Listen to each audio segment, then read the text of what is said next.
Hey, what's up guys, it's your boy KCM What Ifs. Today we are gonna be reading Hashirama's Heir, or What If Naruto Was Hashirama's Successor. So sit back, relax and enjoy. How could you not know the Gaki was a senju? Asked Jiraiya incredulously to Tsunade. Tsunade merely shrugged, the brat's 14 years old.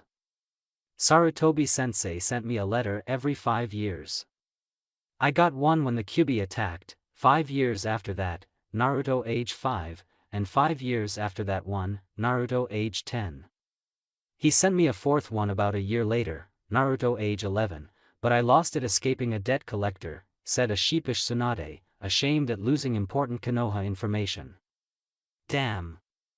The brat has really wanted to meet you for so long, but at least you'll be back now, said Jiraiya as Tsunade nodded. It was time to head back to Konoha and everyone was ready to go. Jiraiya, Tsunade, and Shizune were all outside the city walls as Yujito was walking up to the trio. However, Naruto was nowhere to be seen. Where the hell is the Gaki? He's never late, not since I've been with him. You haven't seen Naruto, have you, Yujito? Asked Jiraiya. Yujito shook her head, no, Jiraiya-sama. I haven't seen him at all. He's not in trouble, is he? No, I wouldn't think so. You've seen the brat fight, he could take on damn near anyone. Plus we'd feel his presence if he was fighting someone powerful. Maybe I'll summon a toad to find him. You guys go ahead, we'll catch up, said Jiraiya. The ladies all nodded and began to walk away from Tanzaku-gai toward Konoha, chatting all the while. Jiraiya waited another 5 minutes until he decided to find Naruto. Right before he could bite his thumb to summon a toad, Jiraiya heard a shout and the sound of a person landing. I'm right here, shouted Naruto as he landed next to Jiraiya. Sorry about that. I got lost on the road of life, said Naruto as Jiraiya sweat dropped at that excuse. Damn Gaki, you need to find a better excuse, said Jiraiya as he took notice of Naruto's attire. Trying to look like your sensei, eh? Nice scroll. Naruto had a huge scroll strapped to his back in the same way that Jiraiya did. He had put back on his Umbu uniform sans mask and had a black strap across his chest that held the scroll to his back. Jiraiya noticed something special about the scroll though. Is that the scroll of seals? How do you have it? It was given to me by Gigi, Jiraiya Kyofu, godfather, said Naruto. Jiraiya's expression became one of shock. You read Sensei's letter then? Naruto nodded his head, yeah, I did. Flashback, last night. It was around midnight and Naruto was sitting on his bed alone in his room. Yujito and Jiraiya had left to their own rooms and were sound asleep. Naruto dug into his backpack as he pulled out something. It was the envelope that Sarutobi had written to him. You going to read that now, Naruto? Asked Kurama as he was also anxious to see what was inside as well. No time like the present, said Naruto as he opened the envelope. It contained a letter as Naruto opened it and read the first line. Hello Naruto-kun. Here we go, thought Naruto as he read through the rest of the letter. Letter start. I wrote this letter in hopes that I would never have to let you read it because if you do, then I am no longer alive. This letter entails what I promised to tell you when you were 8 years old. That once you become strong enough, I would tell you about your parents. You were more than strong enough a while ago, but I kept prolonging telling you because I didn't know how you'd react. But no more of that because I promised to do it at the end of the Chunin exams. Your name, Naruto, comes from the book of you and your father's sensei, Jiraiya. Naruto, you are the son of Kushina Uzumaki and Minato Namikaze, the Yondaime Hokage. I know it's hard to believe, but yes, you are indeed his son.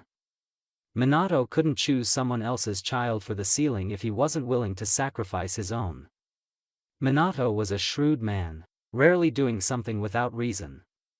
I'm sure there was another reason besides keeping the balance of power between the nations equal for placing the Kyuubi in you. There was probably an enemy shinobi who took the Kyuubi and set it on the village while your mother was giving birth to you. Yes, your mother was the Jinchuriki before you and the seal weakened during childbirth. We set up many security parameters to prevent that from happening. Not to mention that your father and mother were seal masters. It might have been hard to keep the Kyuubi at bay, but I believe they could have done it. That's why I believe that there was another shinobi there who interfered with the sealing. But that's just purely speculation. Maybe the Kyuubi did just get free, we'll never know as we weren't there. Your mother was a beautiful woman. Kushina was a very level-headed and often cheerful young woman. Even though she usually had a calm and kind demeanor, she did have quite the temper on her and occasionally lashed out at those that angered her. She was also fearless and more than anything, loved your father and you very much. Kushina is also special to Konoha as she is the first great-granddaughter of Mito Uzumaki and Hashirama Senju.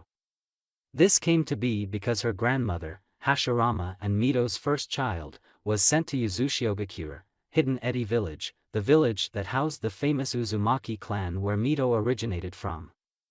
She was sent there due to the agreement between Konoha and Uzushio that a child of Hashirama and Mito would eventually be sent back to their village to live and cement our already strong alliance. Years later, as Mito, the first Kyuubi Jinchuriki, was reaching the end of her lifespan, Kushina was sent back to the village to become its second Jinchuriki. She had the chakra and ability to restrain Jinchuriki just like her great-grandmother. So you were indeed already related to Hashirama-sensei before you even discovered your Mokuton ability. I didn't have a lot of time to write this letter as it's about an hour away from the start of the Chunin exams, but I trust this answered your questions. I'm sure you're gonna grow stronger and even one day, surpass all of the Hokages. I entrust the village with you, Naruto-kun, please protect it always. I'll be looking down from above, so do impress. To help you on your journey, I've decided to give you a gift. A gift that was originally your forefathers'. Please use it well and be sure to continue your dreams. When the tree leaves dance, one shall find flames. The fire's shadow will illuminate the village, and once again, tree leaves shall bud anew. Letter end. The letter came with a picture. A picture of a pregnant Kushina with Minato rubbing her belly. They both were looking happy and lovingly at Kushina's pregnant belly, which contained Naruto. Naruto cried a little bit as he looked at the picture. "To-san, father, Ka-chan, mother," said Naruto. "I really was loved, I had parents that loved me. Ka-chan is so pretty. We have the same eyes and she has beautiful red hair. I had a mother and father that wanted me." Naruto had several more tears fall from his face as he continued to look at the picture of his parents. There was a seal at the end of his letter, but he hadn't bothered opening it yet. "Naruto said Kurama until Naruto cut him off. "You knew? This whole time?" asked Naruto. "You were sealed into my mother and my great-grandmother and didn't tell me." Kurama stayed quiet as Naruto continued to weep. "I had my suspicions that I was his son. Who else has golden blonde hair like this? That's why I cut it this way. It was the only thing that made sense, but to actually see it and know it's true. I don't know how to feel." Naruto sat staring at the words written by Hiruzen for several more minutes until he heard Kurama speak again. "Of course I knew. I could have told you, but that old man seemed like the one who wanted to. I felt it wasn't my right to take that away from him," said Kurama. But the old man was right. There was interference that day. A shinobi who wielded Sharingan. He took you hostage and separated your father from your mother. Since Kushina's seal was weakened at the time due to childbirth, he managed to rip me from the seal and control me with that detestable Sharingan. Your father eventually stopped me and managed to seal me into you at that point. Though it did cost your parents their lives as I attempted to kill you, but they jumped in the way. I'm sorry about that." Naruto sat for a few more minutes pondering Kurama's words. "It's fine. You probably didn't want to be sealed again. I wouldn't want to either. But this guy you speak of, with the ability to control you with his Sharingan. Is he still alive? If so, could you point him out to me?" asked Naruto in a gravely serious tone at the end. I'm not sure. But yes, I could if you ever came across him. Why? Asked Kurama, even though he already knew the answer. I'm going to kill him for what he's done, said Naruto as Kurama grinned and nodded. Kurama wanted a piece of that bastard too. Nobody controls me with a Sharingan and gets away with it, said Kurama until he realized something. Except Madara Uchiha, who did it but died before I could get to him. He got away with it. But most people who control me with a Sharingan don't get away with it. Well, actually, Madara was the only one who controlled me with a Sharingan. So after we get that punk, only half the people who controlled me with a Sharingan will have gotten away with it, finished Kurama as he got a slight laugh out of Naruto. Naruto then remembered the last part of Sarutobi's letter and placed his hand over the seal. A poof of smoke later and a huge scroll landed in Naruto's lap. The scroll of seals, said Naruto as he recognized the scroll. Why did he give it to me? It's supposed to be for the Hokage's eyes only?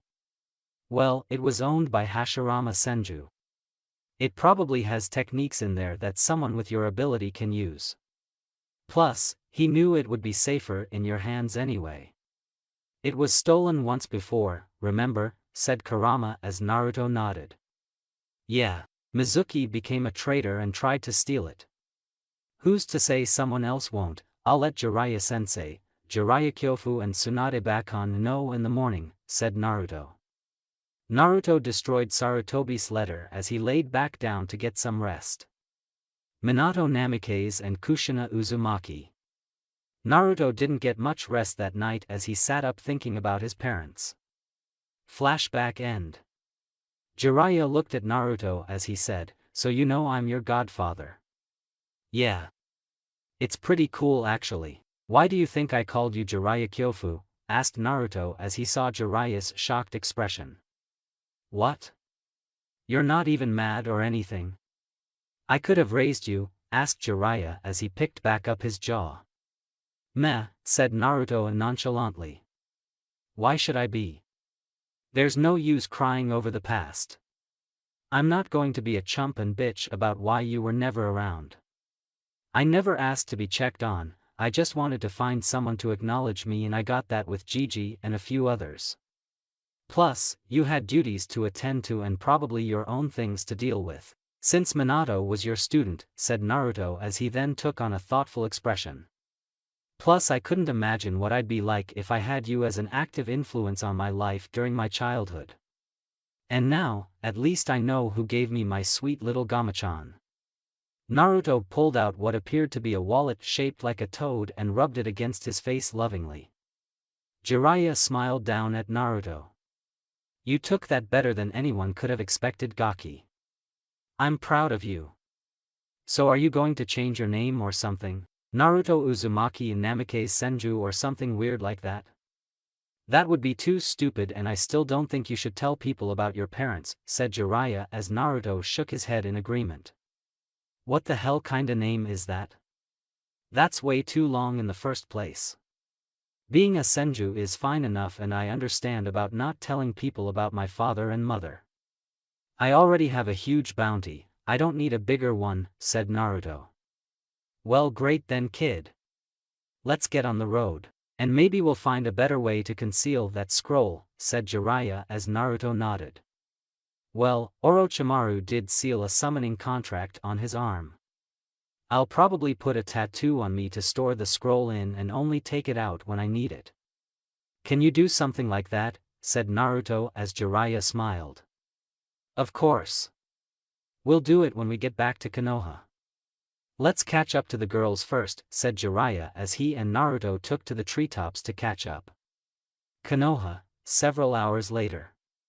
Man, today is so boring, shouted Kotetsu as he slammed his forehead onto the desk of the guard booth. Kotetsu had been assigned gate guard duty again and was really getting bored with what was going on, or rather the lack of what was going on. Izumo chuckled slightly.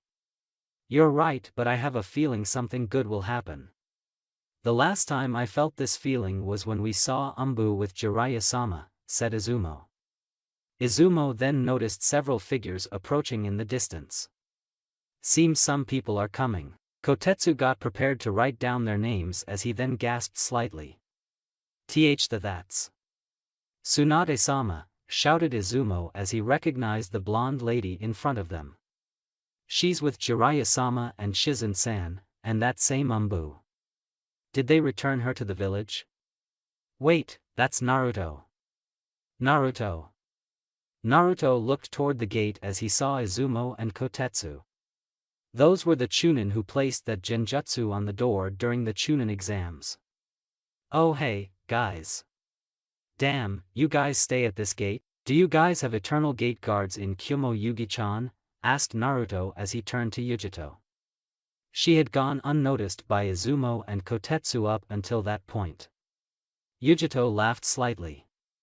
Yeah, we do. They are always at the gate as well. Ever since I could remember, started Yujito until she was stopped by Kotetsu from entering Konoha. I'm sorry ma'am. We cannot allow you to enter our village under any circumstance, said Kotetsu as Yujito shook her head. But I'm here to show our treaty papers to your Hokage. The previous 10-year agreement is ending soon and I'm here to re-establish it. Here are my papers, said Yujito as Izumo shook his head. That's the thing. We don't have a Hokage at this point so we can't allow you to enter. Sorry, said Izumo. Izumo then heard a series of coughs from Naruto that sounded vaguely like, Tsunade is the new Hokage. She's fine. I'm Godame Hokage so she has my permission. So could you please let her through, asked Tsunade as Izumo fainted in shock. Yes ma'am, Godame-sama, as you all were, said Kotetsu as he dragged Izumo back into the guard booth. The group of 5 and a pig headed toward the Hokage tower as Kotetsu tried waking up his partner. Damn Izumo, you were right, it did get interesting.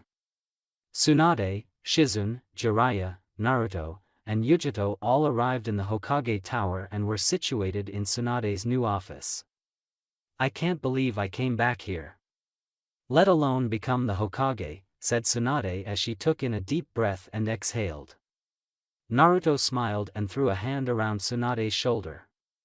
But you are and it's for the best. The village needed you and it's definitely going to be much better off with you back here, said Naruto as Tsunade smiled. We'll see about that brat, but technically you're the only Konoha ninja I've met and I'm sure there's a crap ton of stuff I have to do before I can truly settle in. So get the hell out of my office and do something with your life. I'm sure I'll see you again soon. We have many things to discuss about Naruto, Senju, said Tsunade as Naruto nodded in understanding. Naruto looked at Yujito expectantly. Oh right, said Yujito as she pulled out the scroll written by the Raikage and handed it to Tsunade. Tsunade opened the scroll and read through its contents quickly. After about a minute or so Tsunade nodded. Looks good. I'll give you a reply scroll after a couple of days once I consult with a few people. For now, welcome to Konoha, said Tsunade as she smiled at Yujito. Yujito looked shocked. You're not even going to have someone watch me. I'm a foreign shinobi in your village. I mean no harm but really, said Yujito until she heard Naruto go through another fit of coughs. Though these coughs sounded like, I'll be watching you. Don't worry.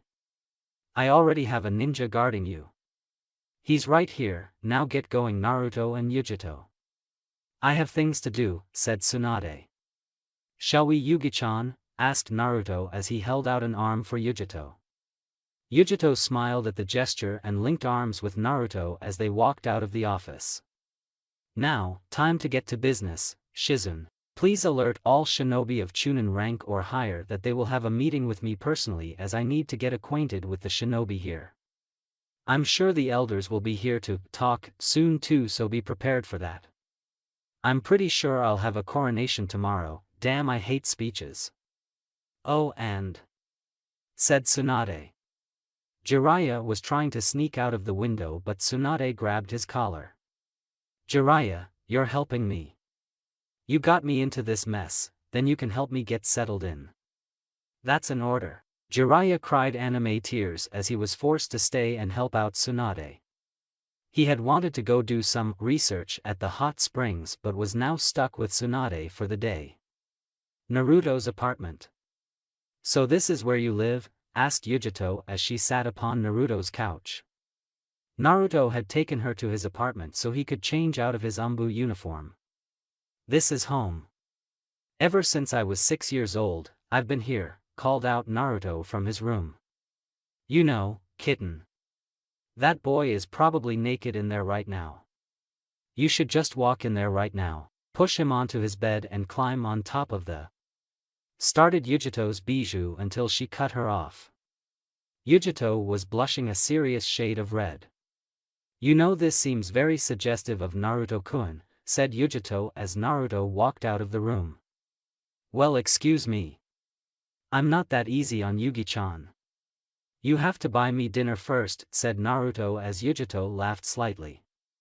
He was wearing a simple gray shirt with a black Senju clan emblem on the back and black pants with black shinobi sandals. He left his forehead protector today as his hair fell slightly to cover his forehead, and he put the scroll of seals into a smaller scroll which placed that in his ninja pouch.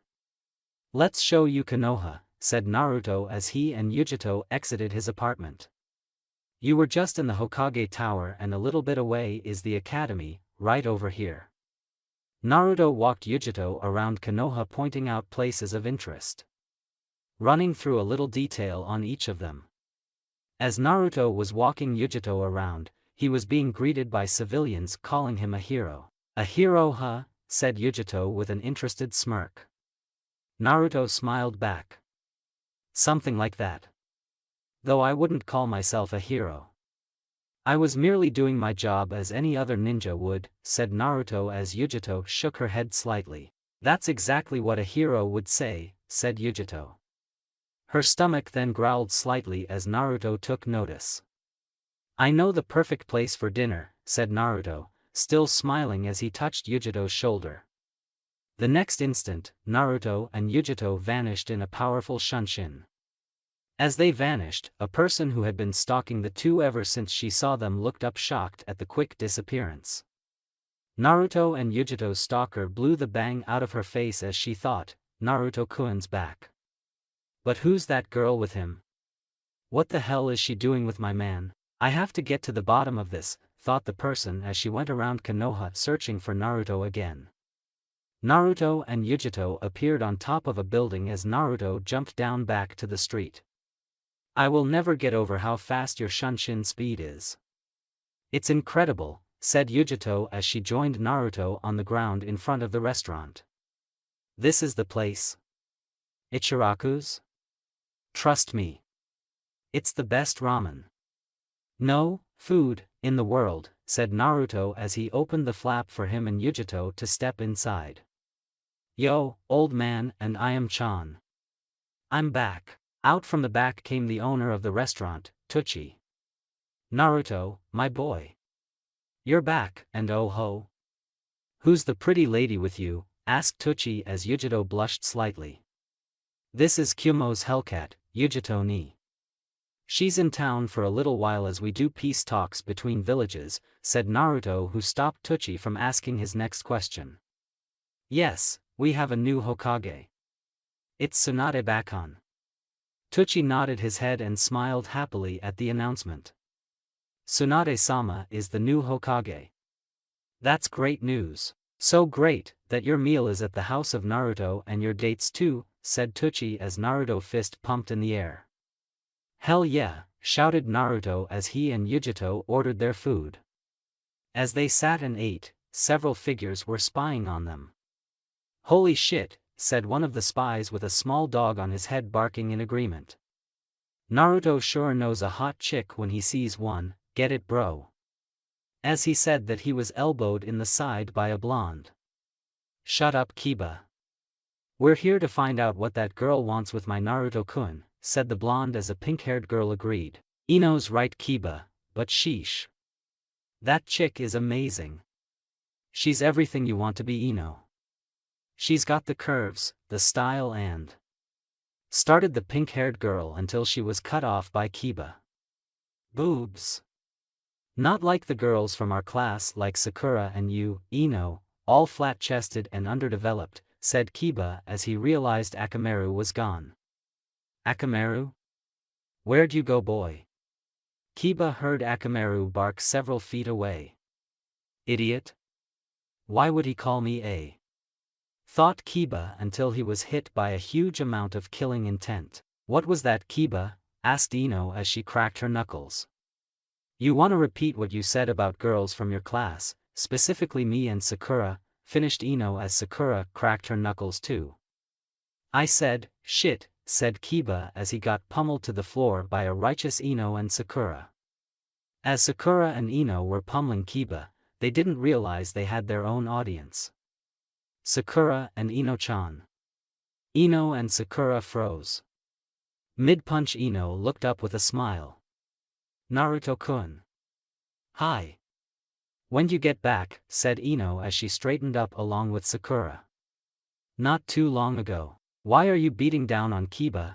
Asked Naruto as Ino and Sakura smiled sheepishly. Before they could answer, Kiba beat them to the punch. "'Cause they're jealous of the hot girl beside you," said Kiba. Yujito laughed slightly as Naruto looked amused. Well then. This is Yujito, a Kyomo ninja. She's here to negotiate a treaty between our villages. Yes, we have a new Hokage. It's Tsunade Bakon, said Naruto as Sakura perked up. Tsunade as in Tsunade Senju, one of the 3 Sannin? She's here? Asked Sakura as Naruto nodded. Sakura took off at that announcement. She was a budding medic nin and who better to talk to than the greatest one in the world. Kiba had already stumbled away leaving Ino alone with the other blondes. Ino smiled awkwardly as she said, "Well, I think my father needs me at the flower shop." Bye, finished Ino as she took off. Yujito smirked slightly, seems someone is a woman killer. I hope your little stalker didn't think we never noticed her before just now, said Yujito as Naruto shook his head slightly with a smile. Naruto noticed the sun going down and got another idea. Hey, Yugi-chan, you want to see my favorite spot in all of Konoha? Especially during this time of day. Naruto didn't wait for Yujito to answer as he grabbed her hand and vanished in another shunshin. Several minutes later, Yujito understood why this was Naruto's favorite spot.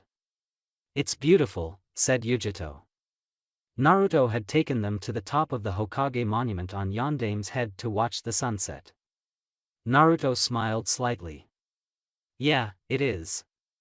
I come up here just to watch it all. My village and the view of the sunset that paints it a beautiful shade, said Naruto as he didn't notice Yujito staring at him. He's so amazing. And don't even realize it, thought Yujito as her bijou nodded in agreement. You could make him realize the kitten, said Nibi, and Yujito became confused internally. Sensing her Jinchuriki's wonder, Nibi decided to elaborate. All you have to do is tear his clothes off and ride him until he started the Nibi until she was cut off by Yujito. Thank you, Nibi, thought Yujito as she and Naruto watched the sun go down. Eventually, Yujito yawned slightly and it didn't escape Naruto's attention. Tired? Asked Naruto as Yujito nodded slightly. Well, let's get you to bed. Naruto and Yujito stood up as Naruto gestured for her to get on his back. You do realize I can walk to a hotel, right? Said Yujito even though she still climbed onto Naruto's back. Naruto smirked slightly and began to walk down the mountain face using chakra to stay attached to it. I know. I just have this fetish for carrying beautiful women. Sorry about that, said Naruto with a smile. Yujito blushed again as Naruto continued to a local inn in Konoha to drop Yujito off for the night. 2 days later. 2 days had passed since Naruto returned to Konoha with Tsunade. Konoha introduced her as their 5th Hokage the day after their arrival.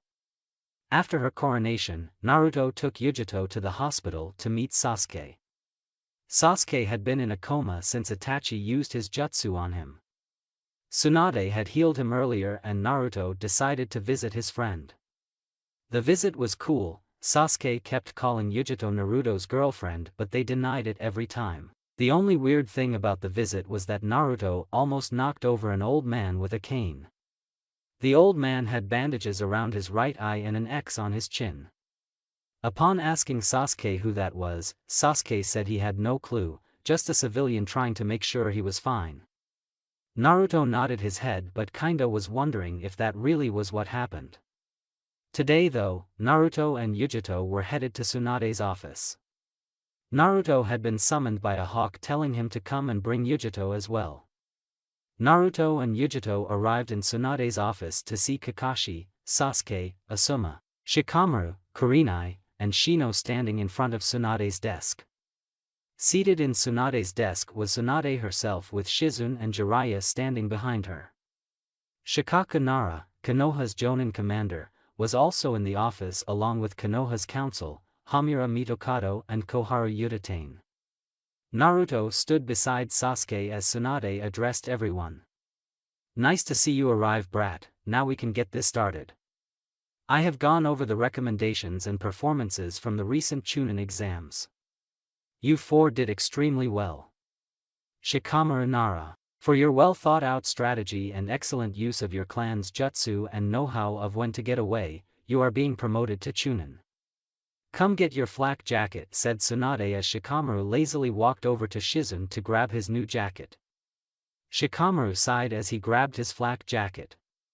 "Troublesome, now I have to do more missions and they'll be harder." "Troublesome," said Shikamaru as Asuma patted him on the back. "Damn, he's lazy. Didn't even get excited," thought Tsunade as she moved on to the next genin. Shino Aburame. For great planning against your opponent and amazing prowess in your family's jutsu, you are being promoted to Chunin. Come get your flak jacket, said Tsunade as Shino moved to get his flak jacket. Thank you, Hokage-sama, said Shino as he grabbed his flak jacket and moved back beside a smiling Kurenai. Sasuke Uchiha. For a great display of taijutsu, genjutsu, and ninjutsu. Great mastery of fire techniques and your dojutsu, along with finishing your matches with efficiency and your help during the invasion. You are being promoted to Chunin. Come and grab your flak jacket, said Tsunade as Sasuke smirked slightly. Sasuke walked up and grabbed his flak jacket as he said, "Thank you." Sasuke then turned to Naruto, "Told you I'd get my flak jacket before you." Naruto chuckled slightly at Sasuke, who walked back beside him. "Naruto Senju," said Tsunade as Naruto looked on excitedly at this moment. For a great display of ability well above Genin level, maybe even Chunin level. Including the controlled use of your Bijou, the display of a Kekkei Genkai only seen once, and your assistance during the invasion, I hereby promote you to Chunin. Please come get your flak jacket. Naruto strode over to Shizune and grabbed his vest as he also got a hug from Shizune. Naruto walked back beside Sasuke as Tsunade smiled at her new Chunins. Congratulations to all of you for your promotions. Do Konoha proud, said Tsunade. Shino and Kurenai, you may leave. I have something for these three, finished Tsunade as Kurenai and Shino nodded and exited the office. Koharu, Hamura, and Shikaku also left as this part had nothing to do with them. Good. Now that they're gone, Shikamaru, I have a letter for you. It's from the Fire Daimyo asking for you to become one of his personal guardians. It's up to you, so think about it and give me your answer before the week is up, said Tsunade as she handed Shikamaru a letter.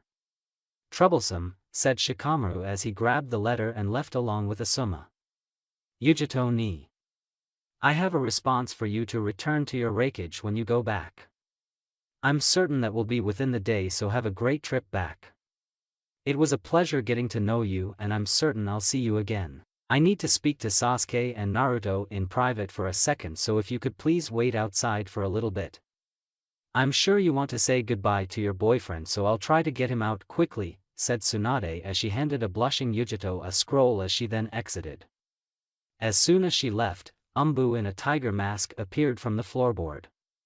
Naruto recognized Umbu immediately. Tora-sensei. Does this mean it's time? Thought Naruto. Naruto Senju and Sasuke Uchiha. I'm assuming you both still want to be Umbu, said Tora as they both nodded their heads. Good. Be at this location at 8 a.m. sharp. Don't be late. And only bring yourselves and your Umbu equipment.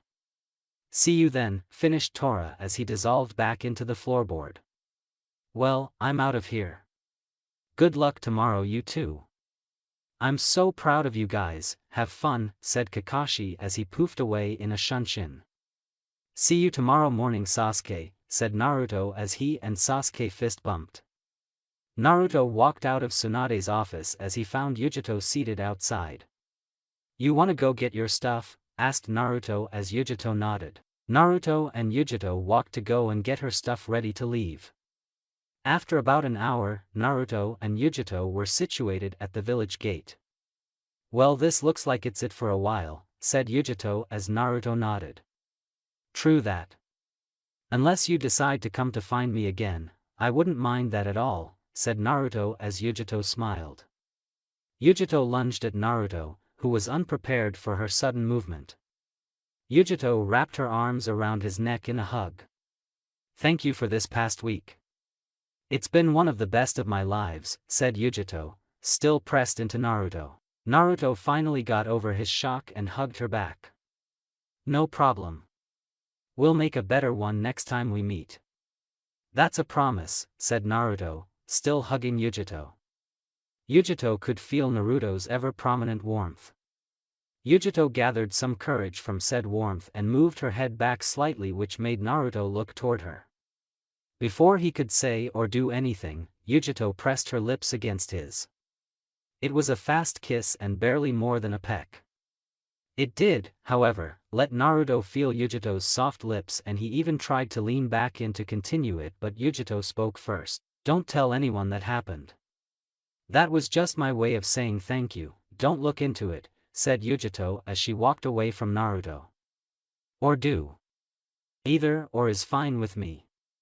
Naruto watched Yujito turn and walk away.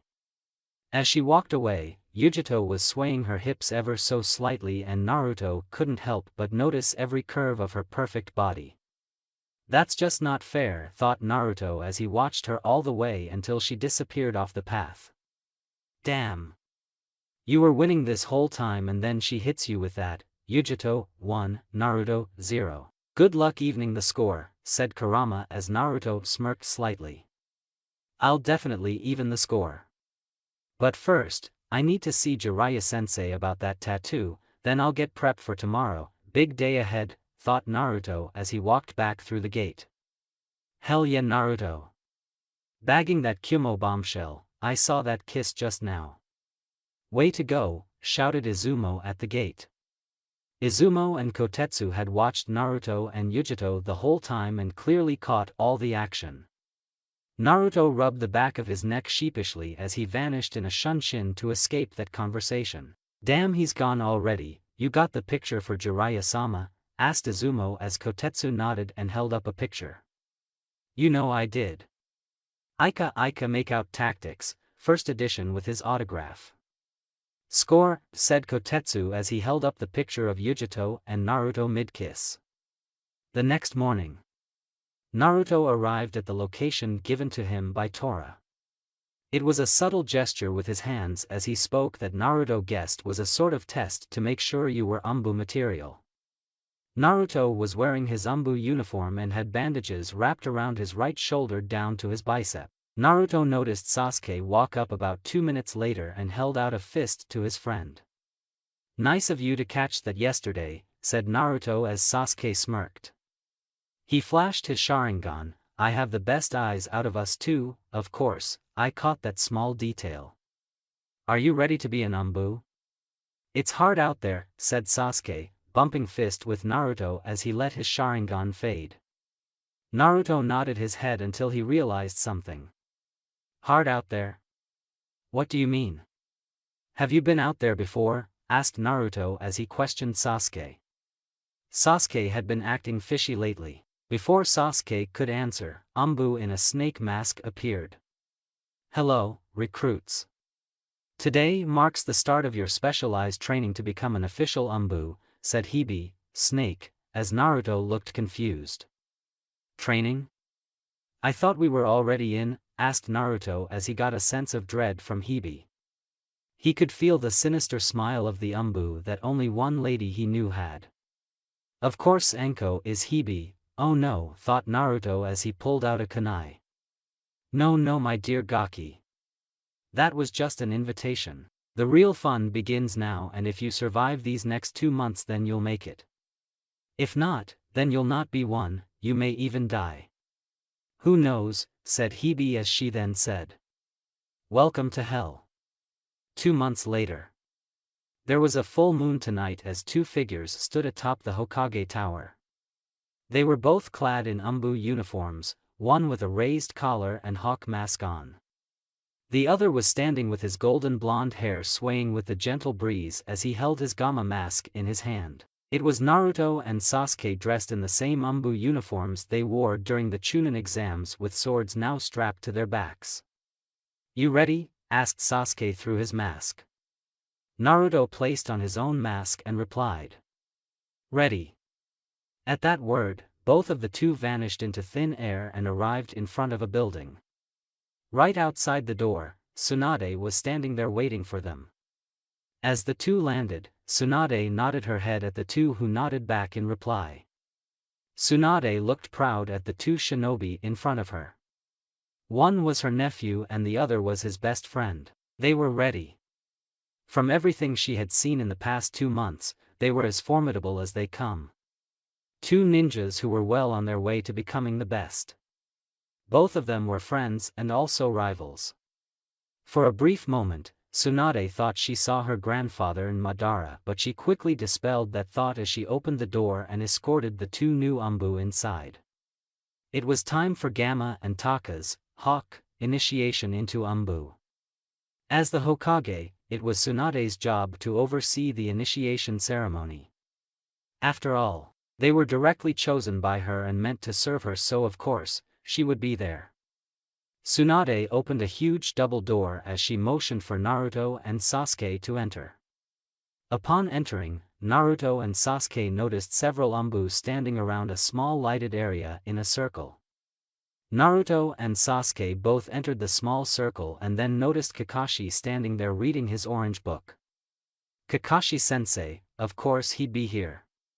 He was an Umbu captain, thought Naruto as Tsunade stepped in front of the 2 recruits. All of the surrounding Umbu, including Naruto and Sasuke, bowed at Tsunade's appearance. Kakashi merely threw out a mock salute as he continued to read his book. My fellow shinobi. We are here today to welcome 2 recruits into Umbu. Gamma. Taka. Please step forward, said Tsunade as Naruto and Sasuke approached Tsunade. The other Umbu picked their heads back up as Tsunade continued to speak. They have passed the trials of an Umbu and have been sworn in to protect Konoha at all costs. By the power invested in me by Konoha, I hereby announce Naruto Senju and Sasuke Uchiha as official members of the Umbu Black Ops. Welcome your new brothers.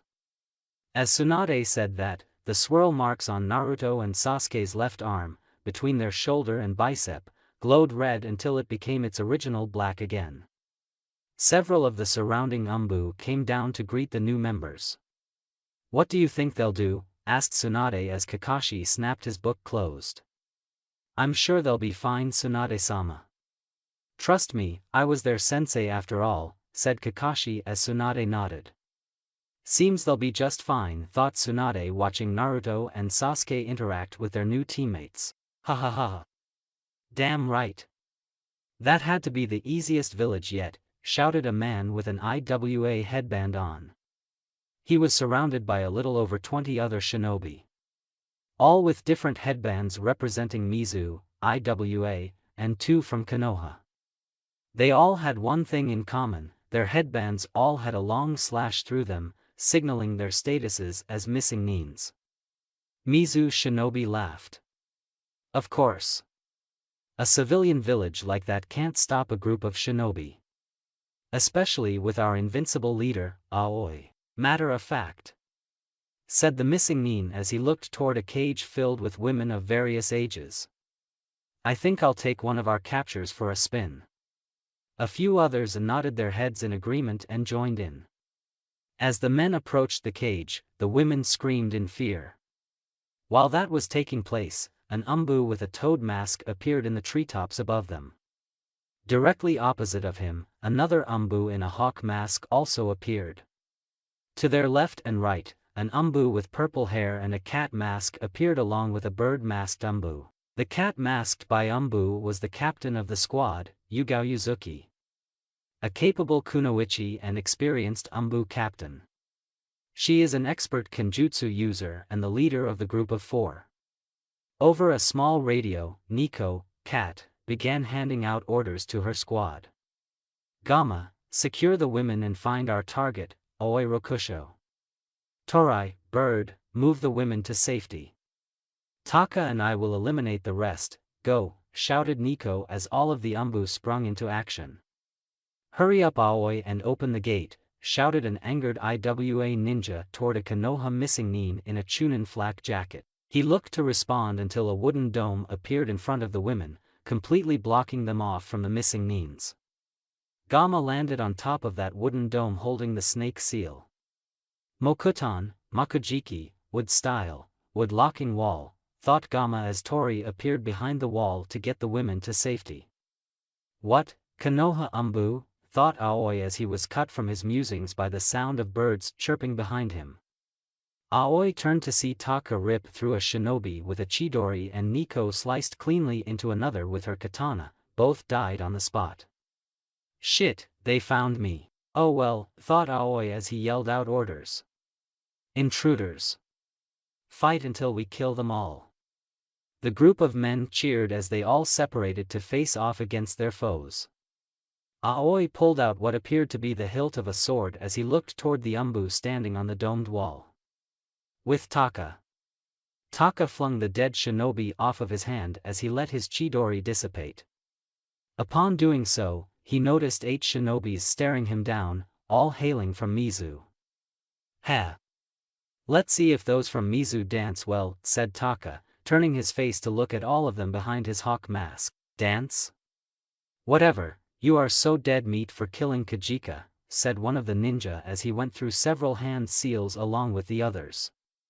Suetun, Mizurappa, water style, violent water wave, shouted the group of shinobi as they fired a powerful jet of water at the purple-masked umbu. The combined attack created a huge depression in the earth as everything in its path was destroyed.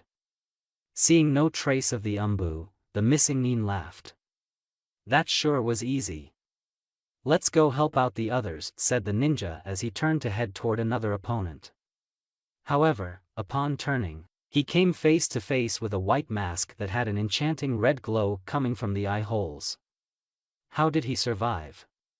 Thought the shinobi until he fell into a deep sleep from being placed under a genjutsu.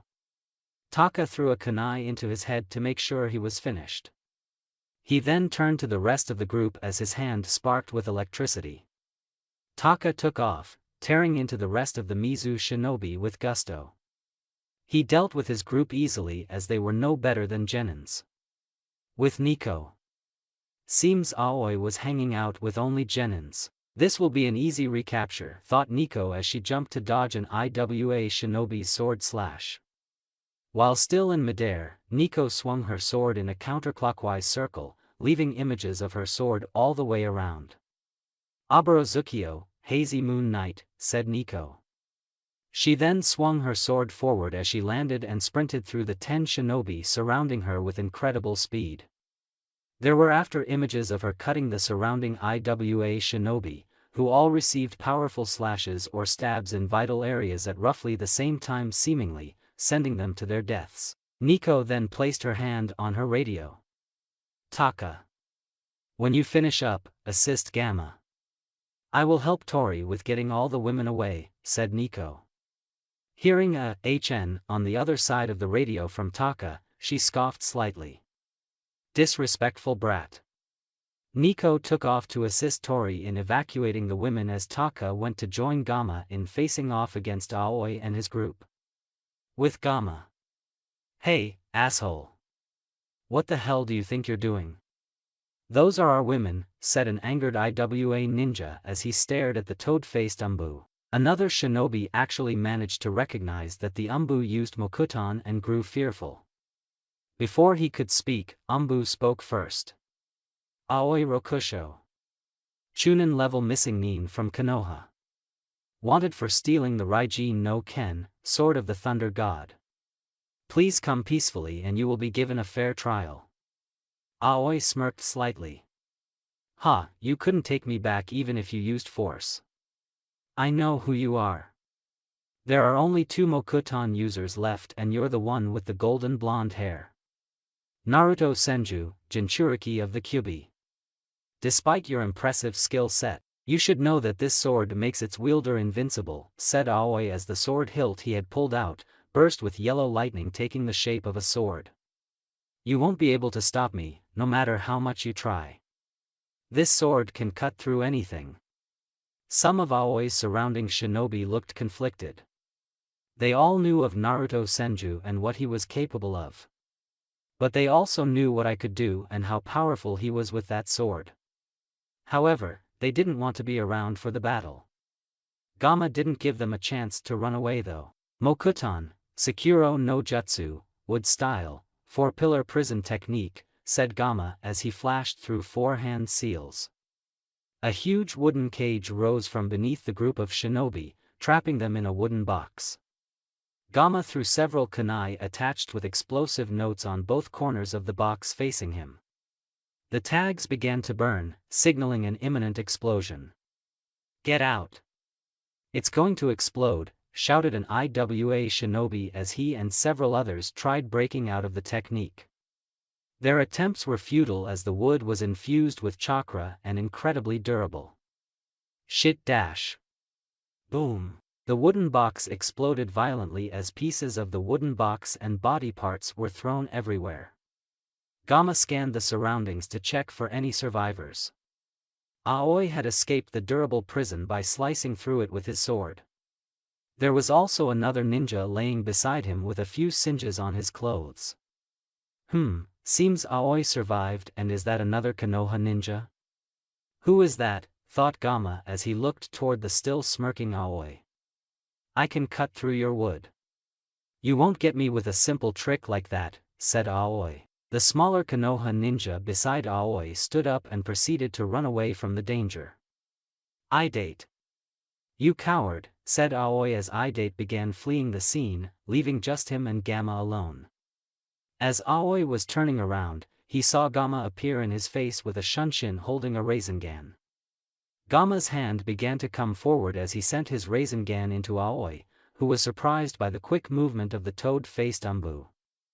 Aoi, though surprised, reacted quick enough to parry the jutsu with his sword. Gamma's Rasengan and Aoi's Thunder God sword clashed for a few seconds until Aoi smirked slightly. "You don't seem to realize how powerful this sword is. With this sword, I am invincible," shouted Aoi as he cut through Gamma's Rasengan cleanly.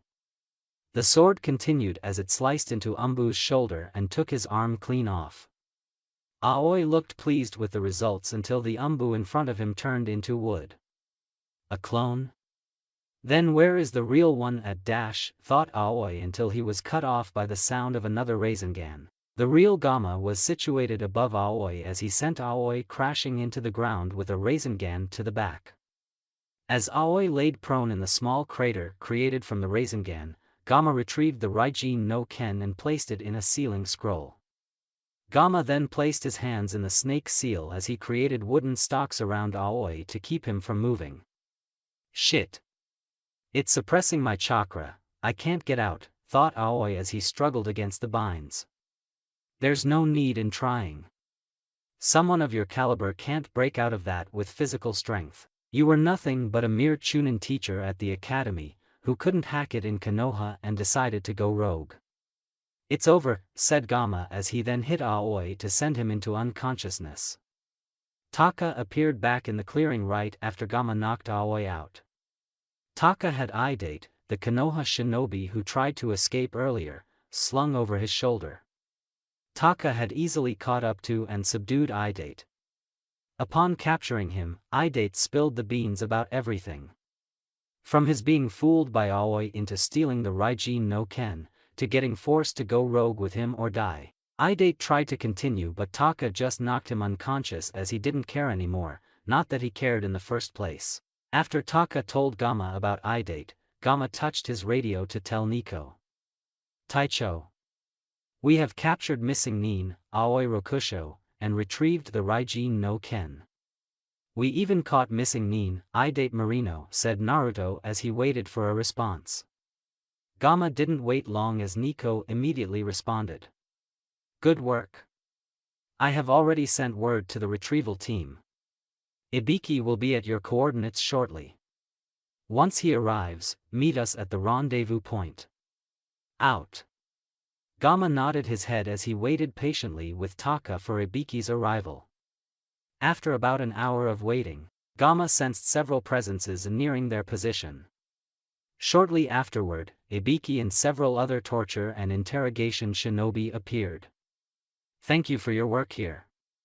Your job is done, we'll take it from here, spoke Ibiki as his men went to grab Aoi and Idate. Gamma and Taka nodded as they both leaped off into the forest to meet back up with the rest of their squad. As Idate and Aoi were being taken away, Ibiki couldn't help but feel happy on the inside. One being, his little brother was still alive. Idate Marino is Ibiki's younger brother, and even though they had their differences, they were still family. The second being, the man who caused all of this, Aoi Rokusho, was now in his custody. He was the man who stole his brother away from him and scarred his head with the Raijin no Ken as he was leaving the village. Oh, Aoi was about to become Ibiki's bitch and he would hold no mercy toward him.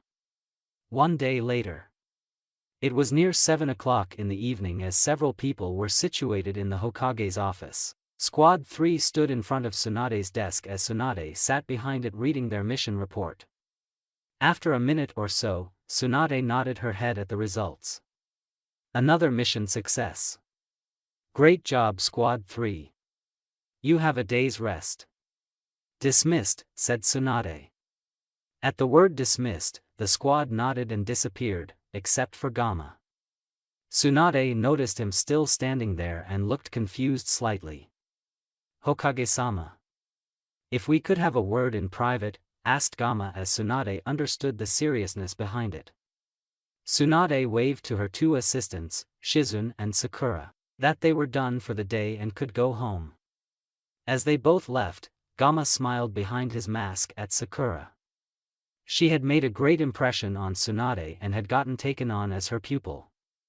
Sakura was blossoming well under her guidance and had told him that she'd catch him and Sasuke soon. Sakura was determined to not get left behind.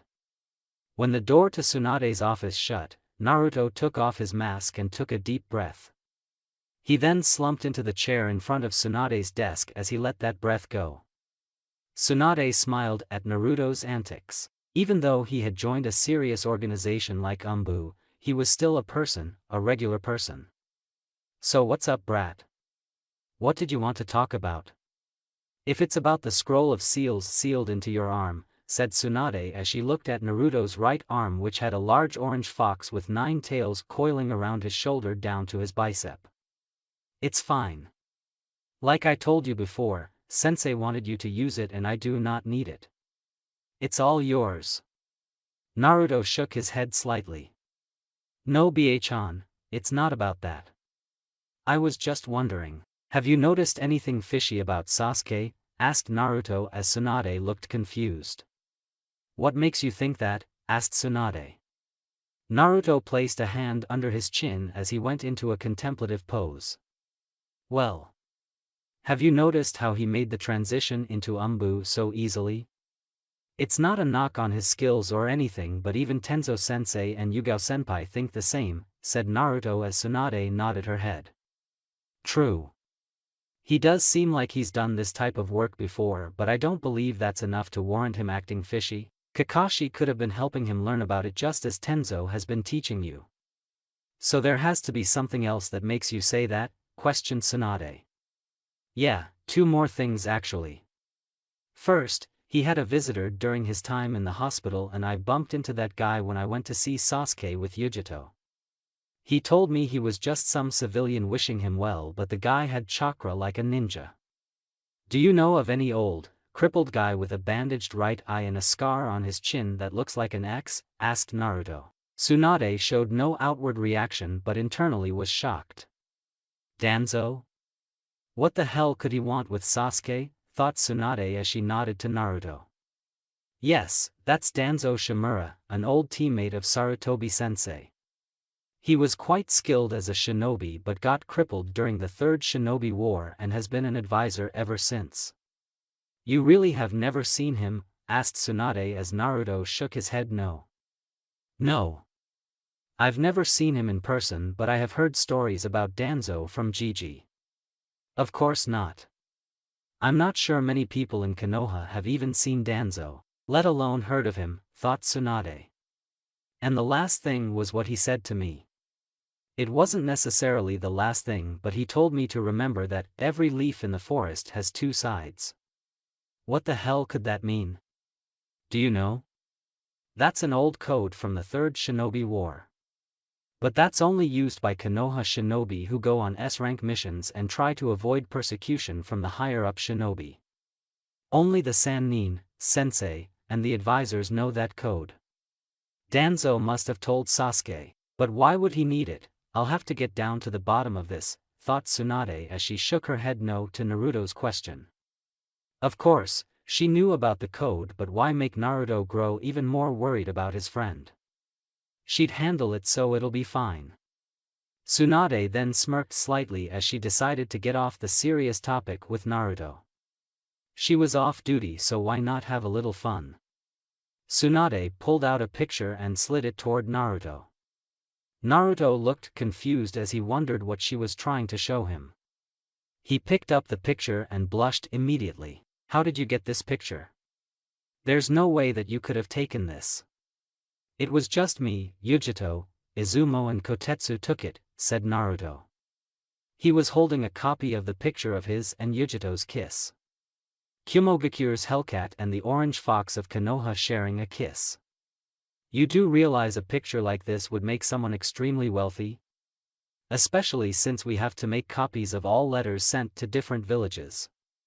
Like the ones exchanged between you and Yujito these past few months. I never knew you'd be so dash, said Tsunade holding pieces of paper that held the contents of Naruto and Yujito's letters. Naruto immediately snatched the letters out of Tsunade's hands as he tore them to shreds. Tsunade just smiled at his antics as she held up more copies. You think I didn't make copies, brat? You're just lucky, said Tsunade as she held up the original photo Izumo and Kotetsu had and the letters between Yujito and Naruto. I got the originals before Jiraiya could get his hands on them. You owe me, brat. Naruto let loose a breath he didn't realize he had. He'd have been in one of Jiraiya's books had his sensei gotten that photo or those letters. What would I owe you, Ba-chan? Asked Naruto as Tsunade smiled slightly. I heard that you, Jiraiya, and Gamabunta all got drunk in the forest together one day, sometime during the Chunin exams. Drunk off of some special empty Mayaboku fire sake, said Tsunade as Naruto looked dumbfounded. How could you hear about that? That was months ago, Ba-chan, asked Naruto. Jiraiya told me. You were the first to get to try the Toad special sake besides the Toads. Jiraiya also told me it was the best damn sake he'd ever had. Well, I want a taste. Give me a monthly supply every month and we're even, kiddo, said Tsunade. Every month? Why can't I just do it once, started Naruto until Tsunade held up the evidence again. Blackmail. Kuchi-ose, said Naruto as he wanted to summon his baby-sized friend, Gamakichi. Yo, came the deep voice of Gamakichi as he appeared from the smoke. Hey, Gamaki, holy hell. You got big? Questioned Naruto as he was looking eye level with his favorite toad companion. Gamakichi had grown so big that instead of him riding Naruto's head, Naruto could now stand on his. Heh, you humans are just slow.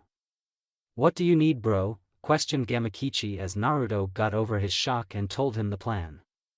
You're crazy, but okay. If this doesn't work out and I get caught by Dad, I'm blaming you, said Gamakichi as he disappeared in a puff of smoke. Good choice, Gaki. Wanna get hammered? Asked Tsunade as Naruto smiled slightly. Why not? It's been a hectic 6 months, said Naruto, prepared to bring back Gamakichi with Gamabunta's sake, somewhere under Konoha. You know your mission is correct, came the voice of a shadowed figure. The figure was speaking to an umbu with a raised collar and a purple hawk mask on. Hi. They will be coming tonight and I will begin my mission, said Taka as the figure nodded his head slightly. Do not fret about the Senju boy. I have safeguards in place to ensure your arrival. Just make sure you're late so you don't have to kill him early. I need you to gain his trust so Konoha can get Orochimaru's secrets, said the figure as it turned away. Before exiting fully, the figure spoke once again. To be a shinobi is to sacrifice oneself. Closing your eyes to the sunlight, distinguishing yourself in the shadows. That is the true form of a ninja. You're doing a great service for your village, never forget that. Taka looked up as the figure vanished. Hi, Danzo-sama, said Taka as he also left to prepare for his escorts to take him to Orochimaru. The next morning. So close, said a panting Naruto. Naruto was laying on the ground in his umbu uniform, but instead of his umbu mask, he had on his headband. He was covered in bruises and had a few burn marks on his skin, but otherwise was fine. A chuckle was heard from a slightly beat-up Kakashi standing in the clearing with Naruto. Ma. You could have won had you used your tenant's power, Naruto, or even your Kekkei Genkai. But it does seem like I'm not that old yet, said Kakashi with a nice smile. Stupid Sharingan. I'll surpass you someday, Kakashi-sensei, said Naruto as he stood up. So you're going on that mission now, right? You're almost 4 hours late. Oh yeah. I almost forgot. Thank you for reminding me. I should be back tomorrow though. It's a simple one. So I'll see you around, Ja-ni, said Kakashi with a mock salute as he disappeared in a puff of smoke. I still can't beat Kakashi without Kurama's power or my Mokuton. I'll get him eventually. But for now, time for some ramen, said Naruto as he vanished in a shunshin to his favorite eatery. Several hours later, Naruto handed an old lady a bouquet from the inside of a flower shop. Here you go, ma'am. Have a wonderful day, said Naruto with a smile. After eating, Naruto decided to help out at one of his favorite places in all of Konoha, the Yamanaka flower shop. He was having a swell time and it seemed to get better as Shikamaru walked in. Yo! Shikamaru. What's up? Said Naruto as he then noticed Shikamaru's frantic movements. Naruto. You're here. Good. Tsunade-sama said she needs us for an urgent mission. It's important, said Shikamaru before he finished speaking. Naruto had appeared next to him and shunshined them to Tsunade's office. After appearing with Shikamaru in tow, Naruto noticed Kiba, Choji, and Niji standing there with him. What's going on, Ba-chan? Asked Naruto. Tsunade looked toward Naruto with a very serious demeanor. Sasuke has left the village, said Tsunade as Naruto looked ready to snap, but she stopped him. We're not sure if he was taken or not, but Sakura claimed to have seen him walking toward the village exit and will have to assume the worst. Kiba and Niji here will help you track him. Shikamaru is here to help with planning and Choji is extra muscle. Your mission is to capture Sasuke and bring him back alive, if possible. Sorry that we couldn't get any more manpower for this mission, but you all are the best I've got at the moment. Naruto, you're the leader of the mission, so please make haste, and be careful, finished Tsunade as Naruto nodded his head. You guys ready to leave? Asked Naruto to his team. After a collective nod from everyone, Naruto took off out of Tsunade's window with them behind him. Kiba, can you find Sasuke's trail? Kiba sniffed the air slightly as he nodded his head. I already did while Shikamaru was looking for you. Follow me, said Kiba as they all leapt away from the village heading toward where the Valley of the End was. Naruto, Sasuke wouldn't become a traitor, would he? Naruto had a serious face as he continued sprinting. I don't know, but let's not discuss pointless things. We'll just ask Sasuke when we catch up to him, said Naruto as the team sped through the forest at a rapid pace. As they were heading in the direction of the trail, Neji voiced his opinion. Naruto-san.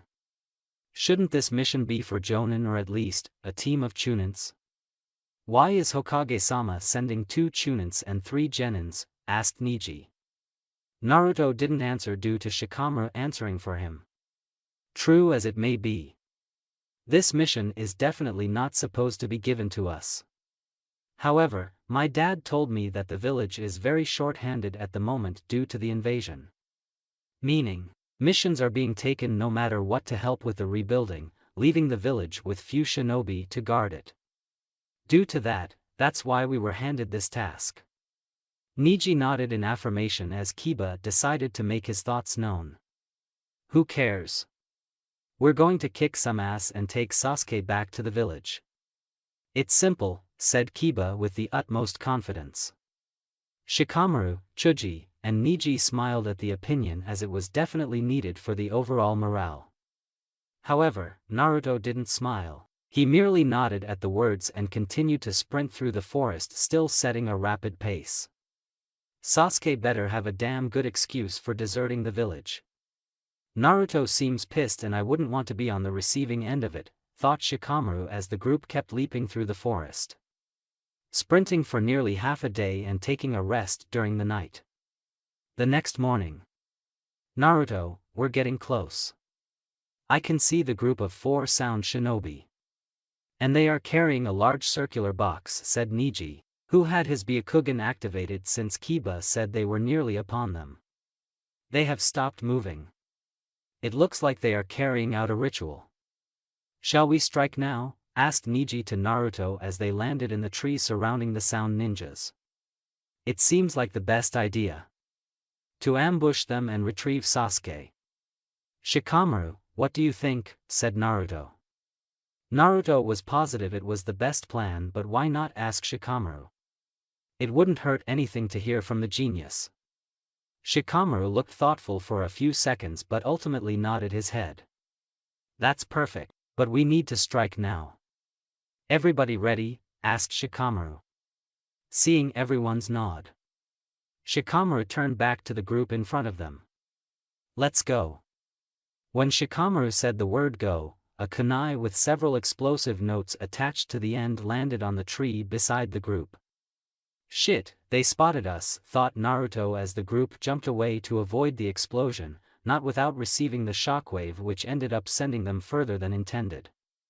Naruto and Neji landed on their feet despite that, but Kiba, Chuji, and Shikamaru crashed into the ground, skidding slightly. The Senju kid. This will make it tough, but he still can't compete with Orochimaru-sama's cursed seal, thought Kadamaru, a member of the Sound 4 with 8 appendages, 6 arms and 2 legs. Well, look what we have here. I threw that kunai into the trees to catch a snake and instead, caught several bugs, said Sakan, the member of the Sound 4 who had 2 heads. Jirobo, stop them. The chubby member with an orange mohawk nodded his head as he went through several hand seals and said, Doton Kekai, Doro Domu, Earth Release Barrier, Earth Prison of Magnificent Nothingness. A large dome of earth quickly molded itself around the Konoha shinobi, imprisoning them inside as Jirobo kept his hands on the barrier. Go ahead. I'll finish this. We need to get the Uchiha to Orochimaru-sama, said Jirobo as his teammates nodded and took off into the forest. Jirobo then felt his dome get smashed in several places but only smirked. It's impossible to get out of this dome. Just give up. Damn. Mitsuga, passing Fong, did nothing to it but left cracks. And even then, it's self-repairing. What do we do? Asked Kiba. Kiba's right. This dome is sturdy and I can even feel it siphoning off my chakra. How are we going to get out? Thought Shikamaru. Shikamaru then noticed that an area of the dome had recovered slower than the exact opposite side of the dome. That's it. The dome is weaker on that side, possibly due to him being on the opposite. If we hit it hard enough, we should be able to get out. Now all we have to do is dash. Rasengan, shouted Naruto as he smashed his jutsu into the side of the dome that repaired the fastest. Shikamaru knew it'd be useless until he saw Naruto shrouded in the Kyuubi's chakra. Naruto blasted an enormous hole directly where Jirobo was holding his hands. Due to Naruto's powerful attack and Jirobo being so close in proximity to the blast zone, he was sent flying back and smashed through a tree. What the hell? That was so ridiculously powerful, said Kiba, confused at Naruto since he had 2 tails of the Kyuubi's chakra. I thought you said you could only use 1 tail. Yeah, I did too. But how come I access 2? Kurama, questioned Naruto internally to his inner demon. Is the seal weakening maybe? Or could it have been last night when Jiraiya spotted you passed out after singing songs with that Senju woman? He did touch your stomach slightly, so maybe he loosened the seal. I wasn't really paying attention to it, so I can't really know. You'll have to ask him, said Kurama back to Naruto. Kurama could sense Naruto's next statement and decided to quell it before he said it. It's alright. You have proven yourself more than enough to have more access to my power, though I think he only loosened it to give out 4 tails of power. Thanks, Kurama. And to finish him, thought Naruto as he charged up another Rasengan, which took on a purple hue due to Kurama's chakra. Naruto vanished in a shunshin to appear above the down Jirobo and smashed the jutsu into his face. Jirobo was down for the count, there was no coming back from that, even if he had used his cursed seal. Naruto let his shroud fade as he turned back to his teammates. Let's go. There's no time to waste, said Naruto as the 5 took off once again in hopes of catching Sasuke. Naruto, said Shikamaru as they continued to leap through the forest. If we want to catch Sasuke, it'd be better if we split up from this point moving forward. There are only 3 of them left and we still have 5 people, 6 counting Akamaru. Niji, can you take one of them alone? Seeing Niji nod, Shikamaru was going to continue with his plan until Kiba spoke up. I can take one alone too. But I won't be alone, I have Akamaru with me, said Kiba, getting a bark of agreement from his canine friend. Plus, I owe that 2-headed freak for calling us bugs, finished Kiba thinking about his teammate, Shino. Bugs are cool. Shino showed me that. Shikamaru sighed slightly.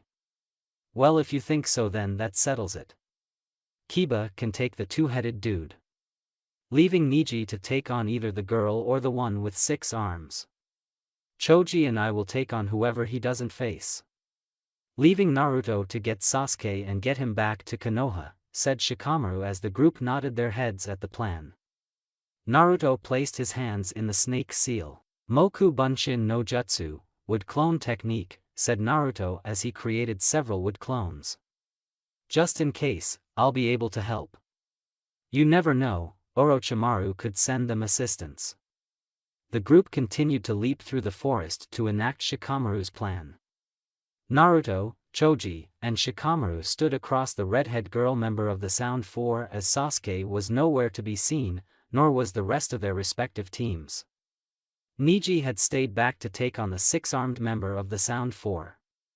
Kiba had taken the 2-headed member off the cliff and was battling him alone as well. Naruto, Shikamaru, and Choji had continued to pursue the last member, but upon arriving, they were met with another Sound shinobi.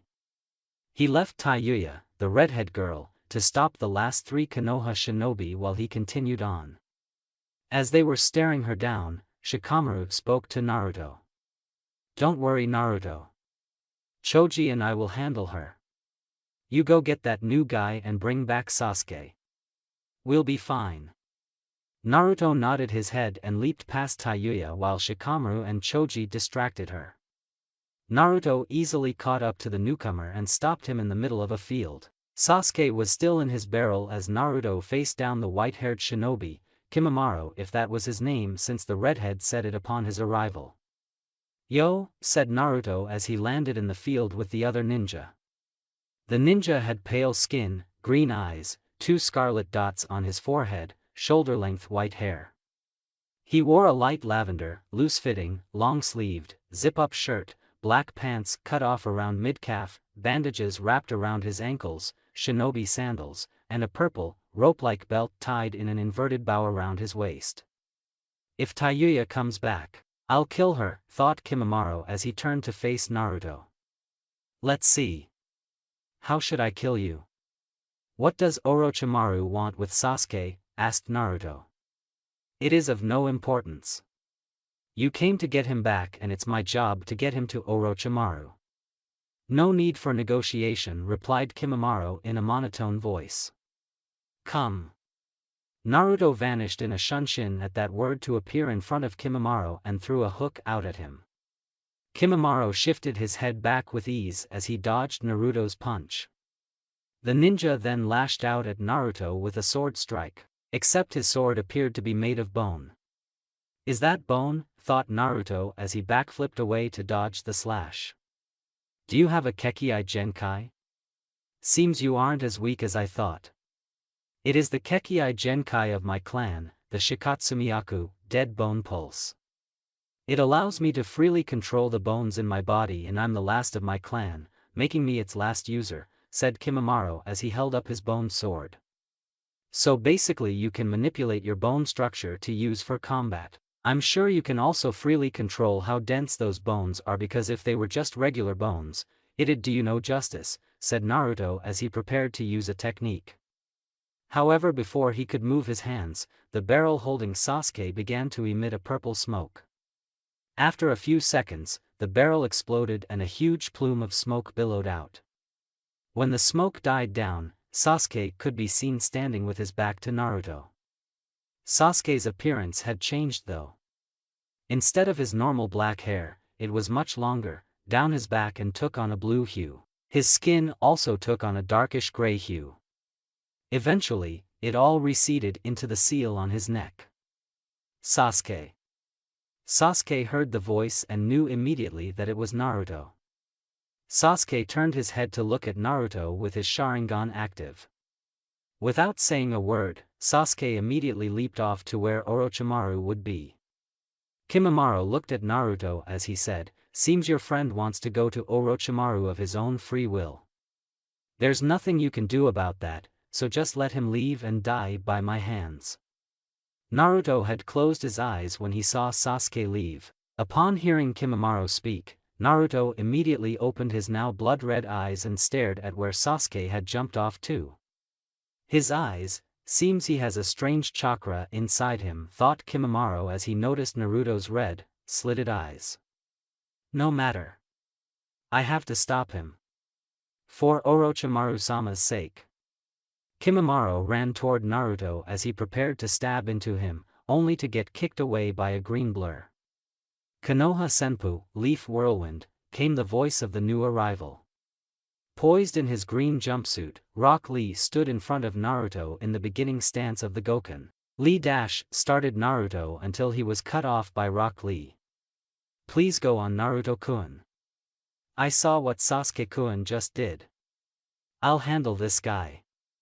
You go get our comrade, said Rock Lee as he stared down Kimimaro. Naruto said nothing as he jumped on after Sasuke. After several minutes of following where Sasuke had jumped to, Naruto landed on a huge statue and saw Sasuke on the opposite one. Sasuke, yelled Naruto as Sasuke stood facing him. Naruto noticed he was standing on the head of his forefathers, Hashirama Senju, statue in the Valley of the End. Sasuke stood opposite of him on Madara's head as he looked toward Naruto. Naruto, said Sasuke as he looked toward Naruto with his Sharingan blazing. What are you doing? Are you really leaving the leaf? Questioned Naruto as Sasuke didn't say anything. It doesn't matter. I'm going to kick your ass and drag you back, said Naruto as he prepared to clash with his best friend. Sasuke still hadn't said another word as he and Naruto jumped into the air and clashed.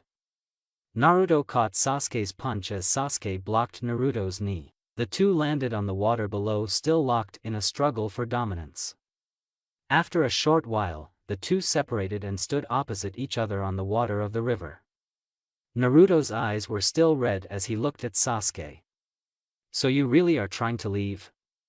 Sasuke's Sharingan spun slowly as he finally responded to Naruto.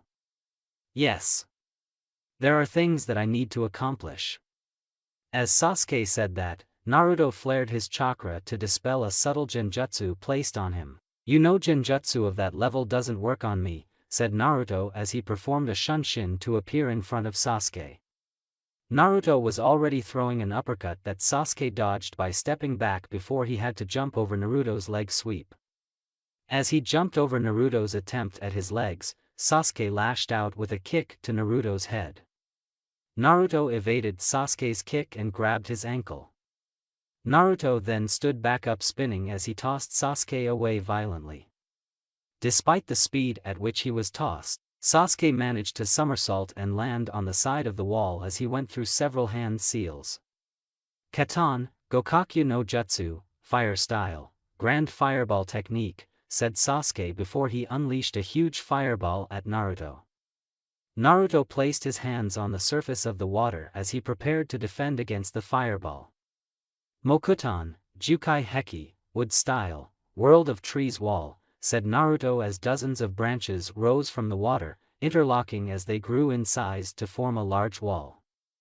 Sasuke's fireball smashed into Naruto's wall as after a few seconds, the wall stood firm despite the blackened areas due to the fireball's heat.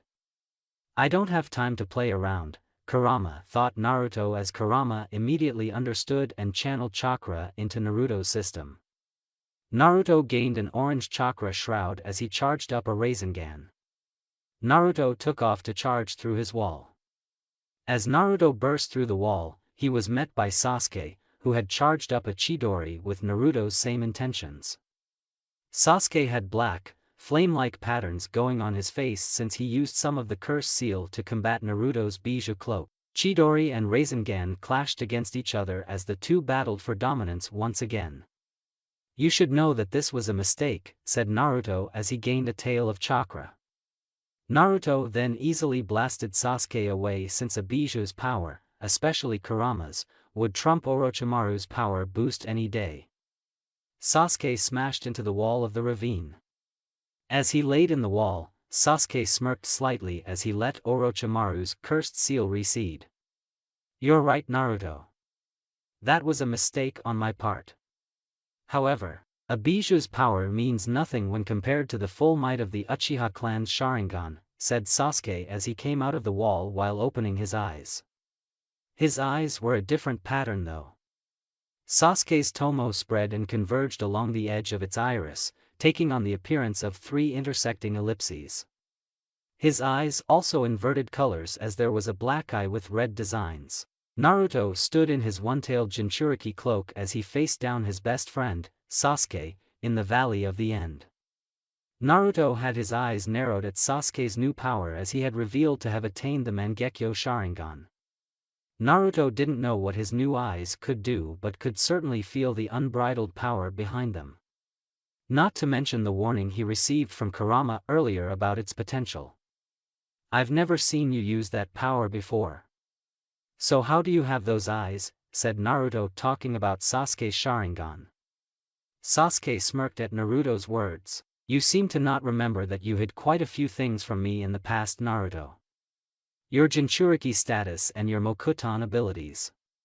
Who's to say that I never did? We all have our secrets, said Sasuke as his gaze shifted to the water that flowed between him and Naruto.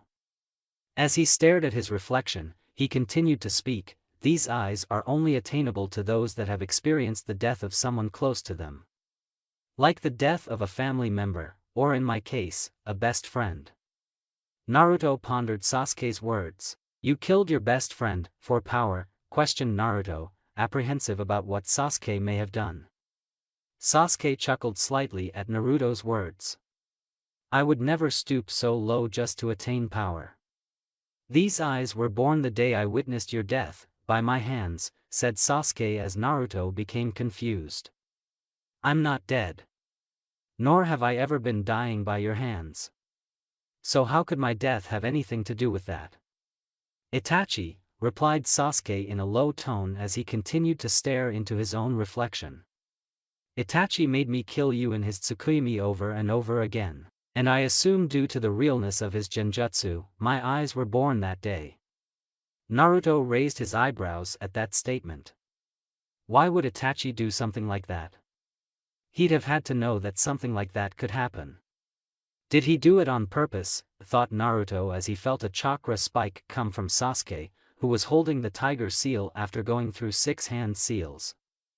Katan, Goka Meshitsu, fire style, great flame destruction, said Sasuke as he blew out a massive stream of intense flames. Naruto got engulfed by the sudden attack as Sasuke set him and the wooden wall behind him ablaze.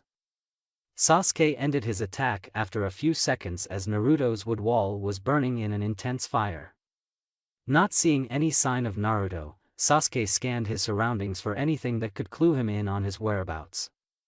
Finally realizing where he was, Sasuke jumped in the air to avoid a hand coming from the ground beneath him. Sasuke took the sword off his back as he stabbed it through Naruto in the ground when he landed. Instead of flesh, Sasuke stabbed into wood as the Naruto beneath turned out to be a wood clone. Sasuke turned to see Naruto standing behind him, without his Kyuubi cloak and missing the right sleeve of his shirt.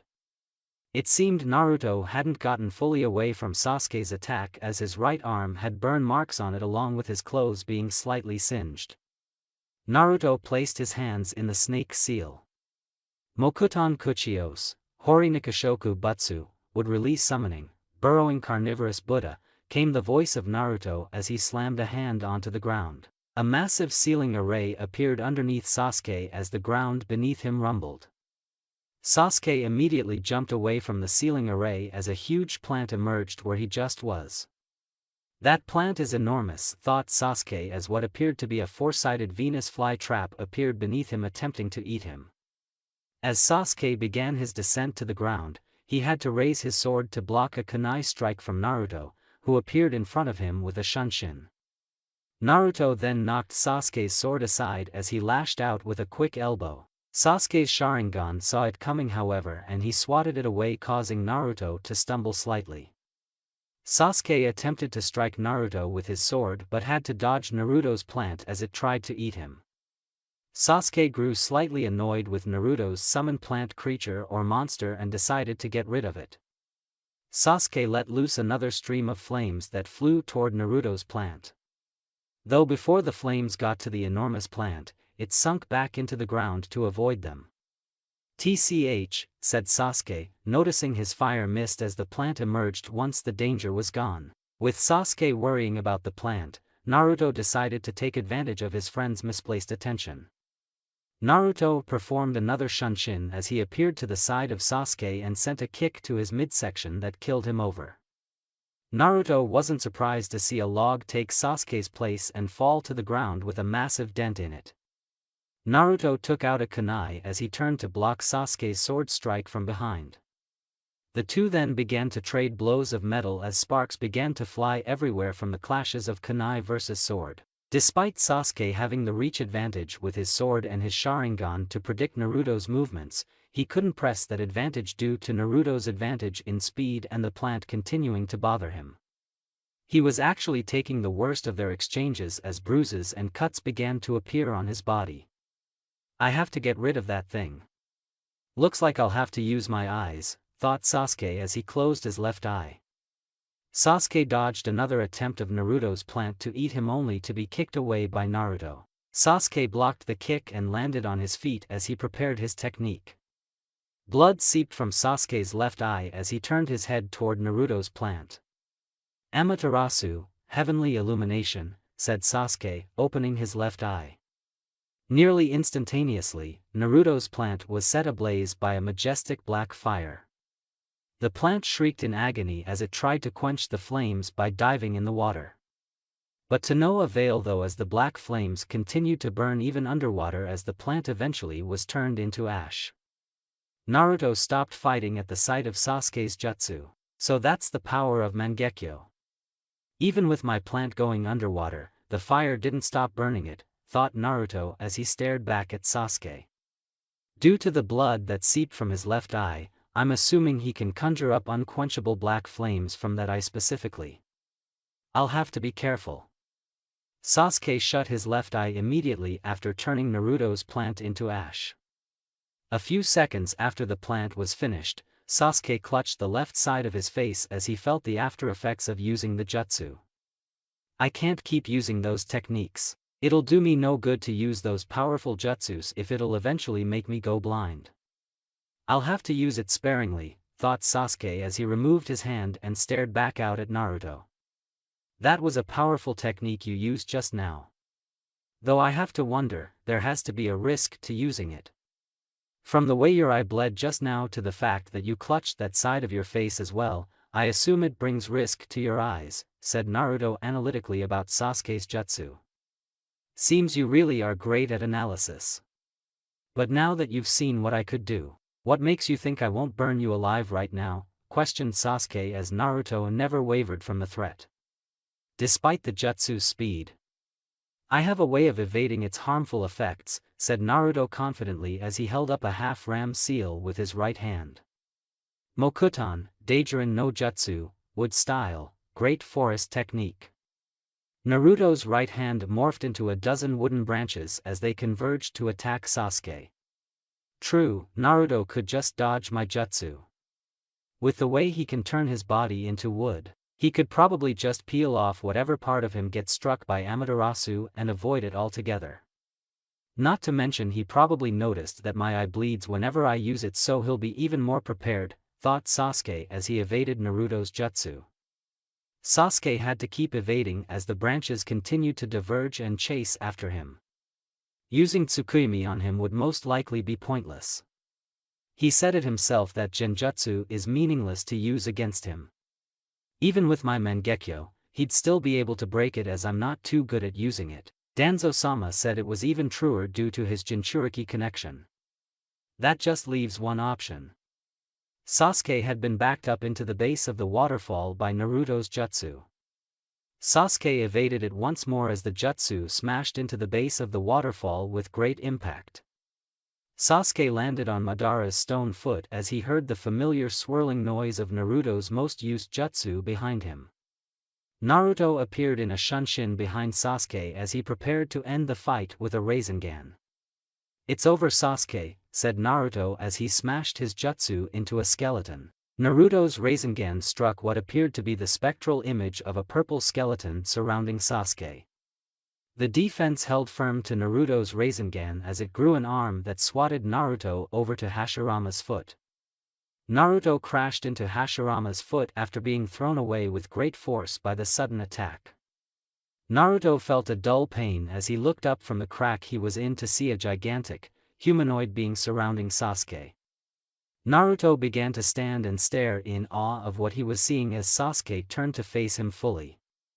Sensing Naruto's wonder, Sasuke decided to quell his thoughts. Susanoo, said Sasuke, speaking about the purple being surrounding him. He has the ability to help by all means. This is the third power of my Sharingan. Sasuke's Susanoo had an entire upper body made up of only bones and muscle. It had 2 horns on its skull, glowing yellow eyes, and 4 arms. It then manifested what appeared to be a sword as it raised the spirit sword to attack Naruto. Naruto smirked at his friend's ability and despite the situation had to admire his friend's prowess. That jutsu just took a Rasengan and didn't waver in the slightest. But Naruto had more up his sleeve as well. Naruto placed his hands in the snake seal. Naruto's chakra flared as the Shodame's necklace glowed a bright green. Sasuke's Susanoo let its sword fall to strike Naruto as a huge plume of dust and debris plagued the air from its strike. As the area cleared, Sasuke could see what appeared to be a huge, wooden dragon's head situated where Naruto was. The dome looked unfazed by the attack and then split down the middle to show Naruto was still holding the snake seal. Mokuton, Hobi no Jutsu, Wood Style, Wood Expulsion Technique, said Naruto as his wooden structure sank back into the ground. Thank you Hashirama-jiji, thought Naruto thanking his great-great-grandfather. Hashirama had placed several Mokuton techniques in the scroll of seals in case another user came along, and Naruto began to delve into them back when he first got the scroll. He'd only gotten down 2 of Hashirama's techniques, and that was one of them. The other was Naruto's new favorite. Naruto held the Ram seal as he prepared to use it. Mokuton, Mokuryu no Jutsu, wood style, wood dragon technique, said Naruto as a huge wooden dragon appeared from the ground behind him. The dragon coiled around him a bit as it stared down Sasuke. The dragon then launched itself at Sasuke's Susanoo, which tried to stop it with another sword strike, but the dragon evaded it easily. The dragon then wrapped itself around Sasuke's Susanoo and constricted it tightly. Sasuke began to feel his Susanoo weaken from the dragon's presence and felt the chakra creating it being siphoned off. Naruto smirked at his best friend as he told him about his last technique. This is Hashiramajiji's wood dragon. It had the power to bound the 9 tails up in the past, and right now, it's doing the same to your Susanoo, said Naruto as he heard Kurama scoff internally at the comment of his run-in with Hashirama. It also has the power to absorb chakra, and I'm sure that Susanoo of yours is made entirely of chakra. Damn you, Naruto. I could use Amaterasu to burn that dragon, but... thought Sasuke as his vision blurred slightly as he stared at Naruto. I can't continue to risk my eyesight. Sasuke had already used Amaterasu, and keeping his Susanoo up was already weakening his eyes.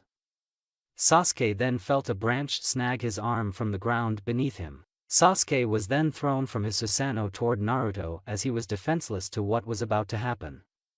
Naruto clad himself in a 3-tailed cloak as he prepared to end the fight.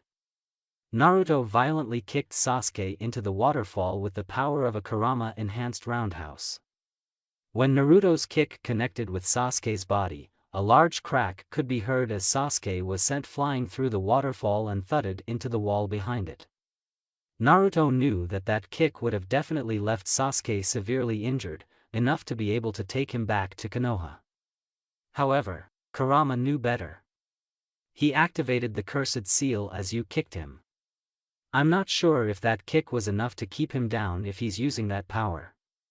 Why didn't you use something else? If I used a Rasengan, I could have killed him.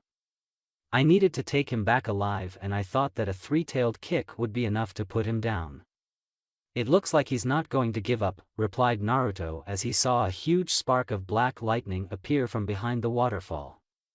Naruto charged up another Rasengan, a huge one, in preparation for Sasuke. Sasuke came walking out of the waterfall in his cursed seal level 2 form with his right hand cloaked in a huge amount of electricity. This is it, Naruto, said Sasuke as he took off in a sprint at Naruto, who returned the sprint in kind. Chochikura Chidori, Super Chakra Chidori, Odama Rasengan, Big Ball Rasengan, came the shouts of Sasuke and Naruto respectively as they met in a clash. Sometime later, it's just up ahead of Kakashi, came the surprisingly deep voice of a small dog named Pakken. Pakken was leading his summoner, Kakashi, through the woods as they were headed to try and retrieve his ex-students. Kakashi merely nodded at Pakken as he continued sprinting. Sasuke left the village. Tsunade-sama said that Danzo could be involved. That team she sent should have never been sent alone. Luckily, Niji was still alive after his fight. The team from Suna helped keep the rest of the group from harm's way. All that's left is Naruto and Sasuke, please make it in time, thought Kakashi as he had felt a spike of the Kyuubi's chakra recently, a spike bigger than the ones before. Kakashi and Pakken arrived at the Valley of the End to see Naruto standing and staring at what appeared to be a burning body. Sasuke was nowhere around as Kakashi jumped to land on Naruto. Naruto, are you okay? What happened? Questioned Kakashi as Naruto looked at him with a slightly somber look. I don't know, said Naruto as he told Kakashi what happened in his fight with Sasuke. Flashback, earlier. Chochikura Chidori, Odama Rasengan, came the shouts of Sasuke and Naruto respectively as they met in a clash. A giant sphere of energy surrounded the two as their jutsus battled each other. The sphere expanded and eventually exploded in a bright display of energy as it left the valley unable to be seen for a few seconds. Clouds formed immediately as rain began to pour down over the valley. A figure could be seen standing over another figure that laid prone on the ground motionless. Naruto had lost his Kyuubi cloak as Sasuke's Sharingan faded and his cursed seal receded. Sasuke laughed slightly. "Seems I still can't overcome you, Naruto," said Sasuke from his back as he stared up into the rain. Sasuke's body wasn't responding as that last clash had taken a lot out of him, especially with Naruto beating him in the last exchange. Naruto stood over Sasuke as he looked down at his friend. "I'm taking you back to Konoha," said Naruto as he picked Sasuke up and placed him over his shoulder. Naruto then began to make the trek back to Konoha with Sasuke slung over his shoulder. "You don't seem to understand, Naruto. I'm not going to Konoha. I've come too far to fail now," said Sasuke as Naruto became confused. "But remember, you are the leaves bathing in the sunlight. And I am the roots that grow in the dark." Naruto didn't understand what Sasuke was saying. He had lost and from what Naruto could tell, couldn't lift a finger. There was nothing he could do besides getting carried back to Konoha. Naruto Senju was the voice of a new arrival. An arrival who had 4 more shinobi with him. The group of 5 were all wearing identical cloaks with hoods and plain white masks with various animals depicted on the front. Normally Naruto would have been able to sense them beforehand, but he was too tired from his fight with Sasuke to even realize it. "Umbu?" said Naruto, confused by the arrival of the 5 shinobi. "You're not Konoha Umbu. Who are you?" The group didn't answer Naruto but instead chose to attack him. Naruto dodged the swipe of a tipless Tanto from the first Umbu, only to have to duck the swipe of another. Naruto wasn't fortunate enough to dodge the 3rd and 4th Umbu and received punches to the stomach, making him drop Sasuke. Sasuke was then picked up by the 5th and final member as he took him away, leaving Naruto to face off against the final 4. The remaining 4 Umbu members stood as a blockade, keeping themselves between Naruto and the fleeing Umbu with Sasuke. "We cannot allow you to take Sasuke. If you choose to continue pursuing him, we will have to stop you," came the voice of the same Umbu who had spoken earlier. "No, Sasuke," thought Naruto as he stood back up shakily. Naruto could feel Sasuke's presence vanish and his anger spiked. Naruto exploded in a display of chakra as he became shrouded in a vibrant, orange chakra. Naruto had 4 tails swishing behind him as he roared out of anger. That roar created a shockwave that sent the 4 Umbu in front of him flying back into the ravine that was the Valley of the End. The Umbu stood up quickly as Naruto landed on the ground beside them, cracking it slightly. "Who are you?" questioned Naruto in a Kurama-influenced voice.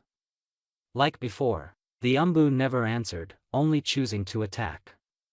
Naruto swatted the first shinobi away with a flick of one of his tails as he caught the next one by the throat with a clawed hand. Naruto created a Rasengan that he sent into the chest of the 3rd approaching Umbu, which sent him careening into the wall behind him. Naruto crushed the throat of the Umbu in his hand as he slammed him into the ground, cracking it slightly. The Umbu, that Naruto had slammed into the ground, caught a flame as he burned to a crisp. The first Umbu that was swatted away by Naruto's tail also burned to a crisp along with the one that was launched into the wall by Naruto's Rasengan. They follow Umbu protocol of burning their bodies upon death. "That means I'll have to take the last one alive," thought Naruto as he turned to face the last Umbu. Before Naruto could enact his plan of capturing the last one, Umbu's body burst into flames like the last 3, preventing his capture. "It's too late, Naruto," said Kurama. Kurama was surprised at Naruto's ability with his chakra. Instead of the version 2 form of a Jinchuriki form, Naruto took on what appeared to be a weaker chakra mode with 4 tails. Possibly due to his body's ability to purify and control his chakra. Naruto let Kurama's chakra dissipate as he watched the body burn despite the rain that continued to fall. "I was so close to bringing him back, but I held back on him because I didn't want to kill him, said Naruto back to Kurama. Who were those Umbu? Naruto then looked to see Kakashi and his dog, Pakken, land next to him. Flashback end. Naruto fell forward in exhaustion after he retold the events of his battle with Sasuke and the aftermath of it. As he was falling forward, Naruto was caught by Kakashi, who had turned so as Naruto could land on his back. I almost had him, sensei, said Naruto as he drifted off into unconsciousness. Kakashi nodded his head at Naruto as he picked him up piggyback style and began the long journey back to Konoha. Pakken disappeared in a puff of smoke as Kakashi walked back toward Konoha. Kakashi was both happy and saddened at today's events. He was happy that Naruto had handled facing an Uchiha who had the Mangekyo Sharingan so well, but saddened that it was his student who left. But despite all that, Kakashi was overjoyed that Naruto was safe. They had lost Sasuke, but Konoha couldn't afford to lose Naruto. Somewhere in a hidden base. So I've seen you've come, came the voice of a man situated on a throne. He had bandages wrapped around his entire body, leaving only his left eye visible and his seafoam green hair. As the man said, two others walked into the room. One had a glint showing off his round glasses as the other had a glowing pair of Sharingan. The man on the throne grinned a sinister smile as he welcomed his new guest. Welcome, Sasuke-kun. I knew you'd come, said Orochimaru as he led Sasuke down a path of his base. Somewhere underground, 7 spectral figures stood on what appeared to be gigantic hands as they all appeared to be holograms. What the fuck is this meeting for? I got souls to sacrifice to Jashin-sama? Why are we here? Said one of the holograms with what appeared to be a triple-blade scythe in his hand. A hologram with eyes that held a purple tint to them with a ripple pattern looked toward the hologram that spoke. It wasn't as if he wasn't glaring at him or anything, but it certainly felt like he was staring into his soul, and it certainly irked the man with the scythe slightly. We are here to discuss a new development, Zetsu, said the hologram with the purple eyes as a being rose from the floor. The being had 2 large Venus flytrap-like extensions that enveloped his head and upper body, giving him a plant-like appearance. He had short green hair, yellow eyes, and his body had 2 different halves. One side was white while the other side was completely black. As the figure spoke, it seemed as though each half had its own voice and switched between each other perfectly. I have news on something important. Sasuke Uchiha fled Konoha in hopes of getting to Orochimaru. However, Konoha sent a team to retrieve him, and it ended up with him facing off against Naruto Senju. I recently watched the fight between Kyuubi Jinchuriki, Naruto Senju, and Sasuke Uchiha. The Kyuubi Jinchuriki won the fight despite the Uchiha possessing the Mangekyo Sharingan, said Zetsu. After beating the Uchiha boy, Naruto attempted to take the Uchiha back to Konoha, but his progress was impeded by several Umbu. After managing to get the Uchiha away from him, Sasuke was able to make it to Orochimaru. Be wary of these 2 shinobis, especially the Kyuubi Jinchuriki, as he showed prowess in his Mokuton ability and the usage of his Bijou. I will continue to update you all. Now that we know how powerful the Jinchuriki has become, I have decided to change your targets. I will handle the 9 tails when the time comes. Itachi and Kisame will take the 6 tails instead. We have only a few more years before we begin our hunt. You know your duties. Be ready when the time comes. Dismissed, finished the leader of the group as his image vanished along with the other 7. 1 week later, Naruto sat in his hospital bed as he was staring out the window, pondering the events that happened recently. It had been a week since his battle with Sasuke and he was still in the hospital. All of his injuries were healed by that night of his arrival, but Naruto had decided to stay in the hospital for a little while longer. He still felt he wasn't mentally prepared yet to go back. The team Naruto was sent with all came back alive. Only Neji needed emergency surgery, but it was successful and he would make a full recovery. Thanks to the assistance of the Sand siblings, the rest of Konoha's retrieval team also came back alive and well with minor injuries. Tsunade immediately rushed to the hospital to check on her nephew as soon as he was brought in by Kakashi and was grateful that he was fine. Tsunade debriefed Naruto the next morning as he told her the events of his mission from his perspective. After hearing about everything and how he failed due to being stopped by Umbu, Tsunade just knew that Danzo was involved somehow. Despite not having any evidence to prove it, Tsunade was going to make certain that Danzo paid for what he did, especially since it went against her directly. His dealings in the shadows needed to be put to rest and she was going to see that it be accomplished. Naruto had gotten many visitors during his stay in the hospital, including his friends and their senseis, along with Tenzo and Yugao. They all wished him well and gave him words of encouragement despite what just occurred. When Sakura had come to see him, she gave Naruto a long hug as she felt the same way he did. She had lost a teammate as well and was saddened that she couldn't stop him either since she was the first to notice him leaving.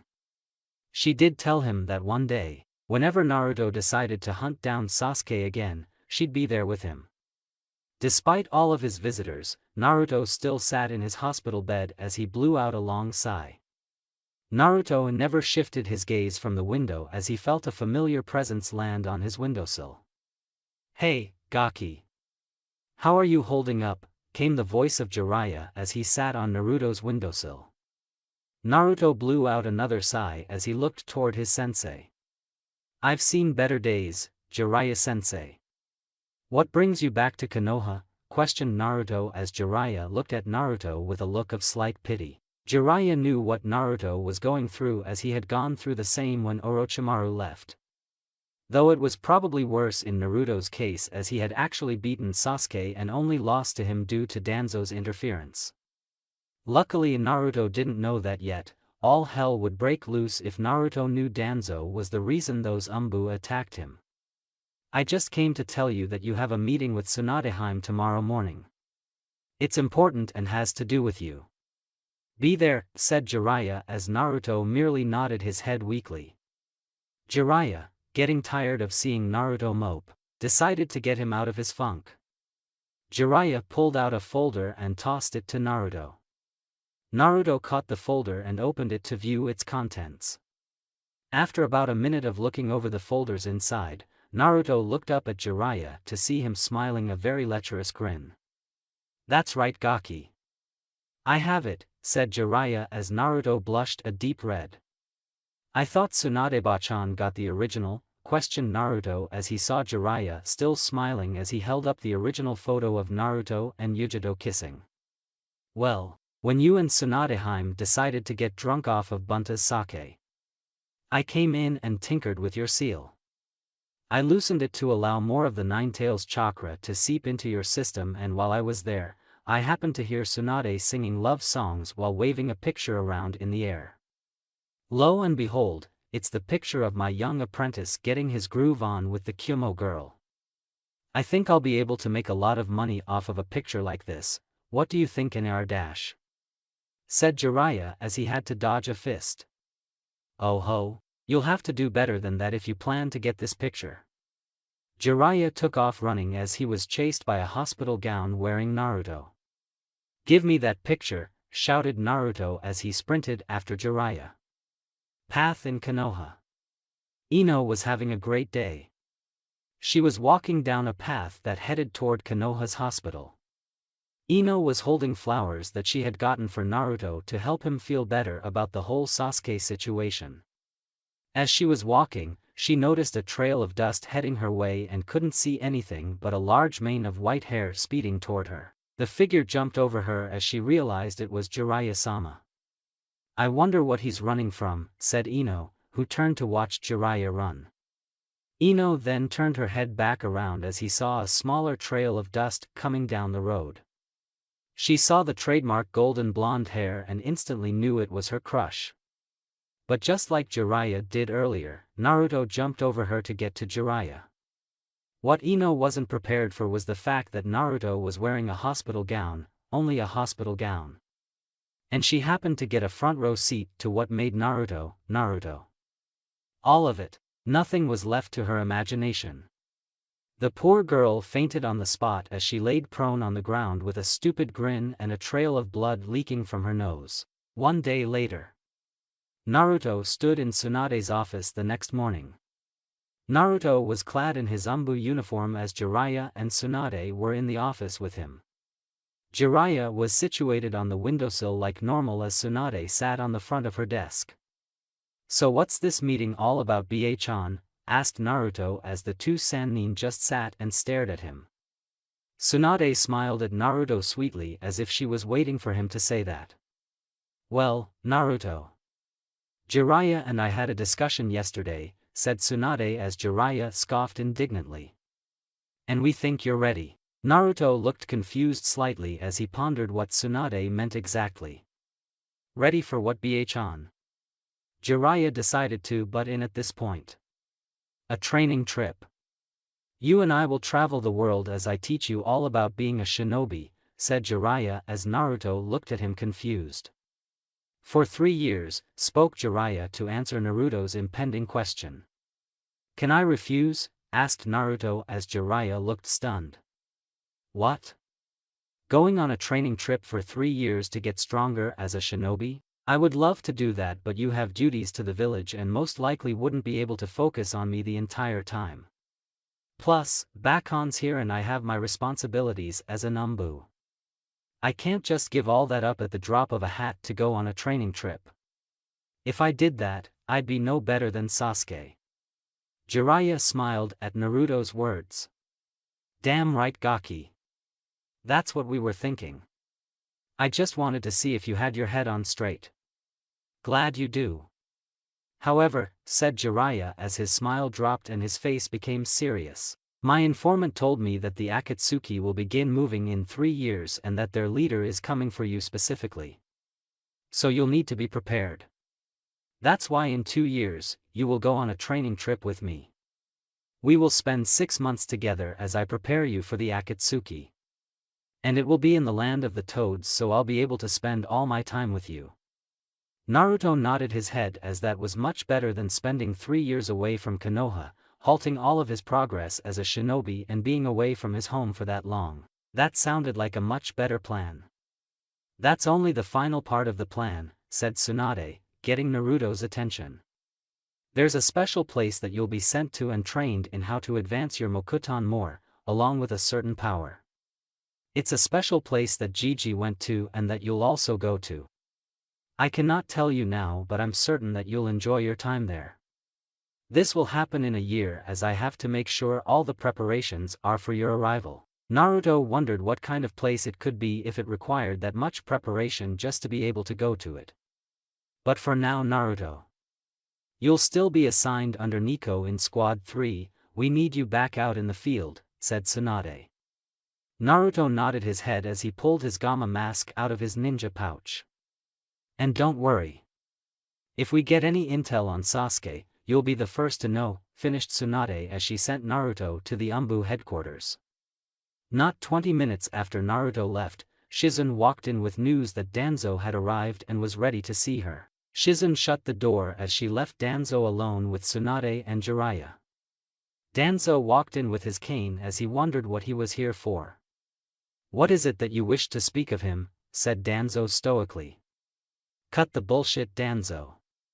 I know what you did," said Tsunade in a gravely serious tone. "I don't know what you're talking about started Danzo until he was hushed by Tsunade. "I don't remember asking you to reply, and actually, I haven't said what you've done." "Are you lying to me already?" said Tsunade as she didn't let Danzo answer that question either. "I know you are still running that organization, Root, behind my back. I also know that you, at some point, enlisted Sasuke and sent him on the mission to Orochimaru. I can't have you doing these kinds of things without my knowledge of knowing them." Danzo kept quiet the entire time as he listened to Tsunade's words. However, Danzo wasn't a war veteran or master of negotiation for nothing and easily caught Tsunade's hidden meaning in her words. "What are you asking of me? If I continue to allow your Root faction to exist, I want to be informed of its activities. You don't have to tell me everything, but things involving my shinobi, Sasuke Uchiha for example, need to be discussed with me first. Especially when I endanger the lives of my shinobi to get him back when it was planned by you from the start that they wouldn't make it, said Tsunade as Danzo didn't show a visible outward reaction. I could say no, but then that would lead to more problems than I already have. Saying yes would mean that I'd have to keep her informed on my movements. But that's an easy price to pay to be able to continue my work. So I'll play your game Haim, but eventually I will take over and lead Konoha to greatness, thought Danzo as he nodded his head towards Tsunade. Of course Tsunade Haim. It is the least I can do. Would you like to know about Sasuke's true mission? Said Danzo. Part 1 completed. I know your game Danzo, and you're not the only one that can have hidden motives, thought Tsunade as she nodded to find out about Sasuke's mission. 1 year later, Naruto, age 16.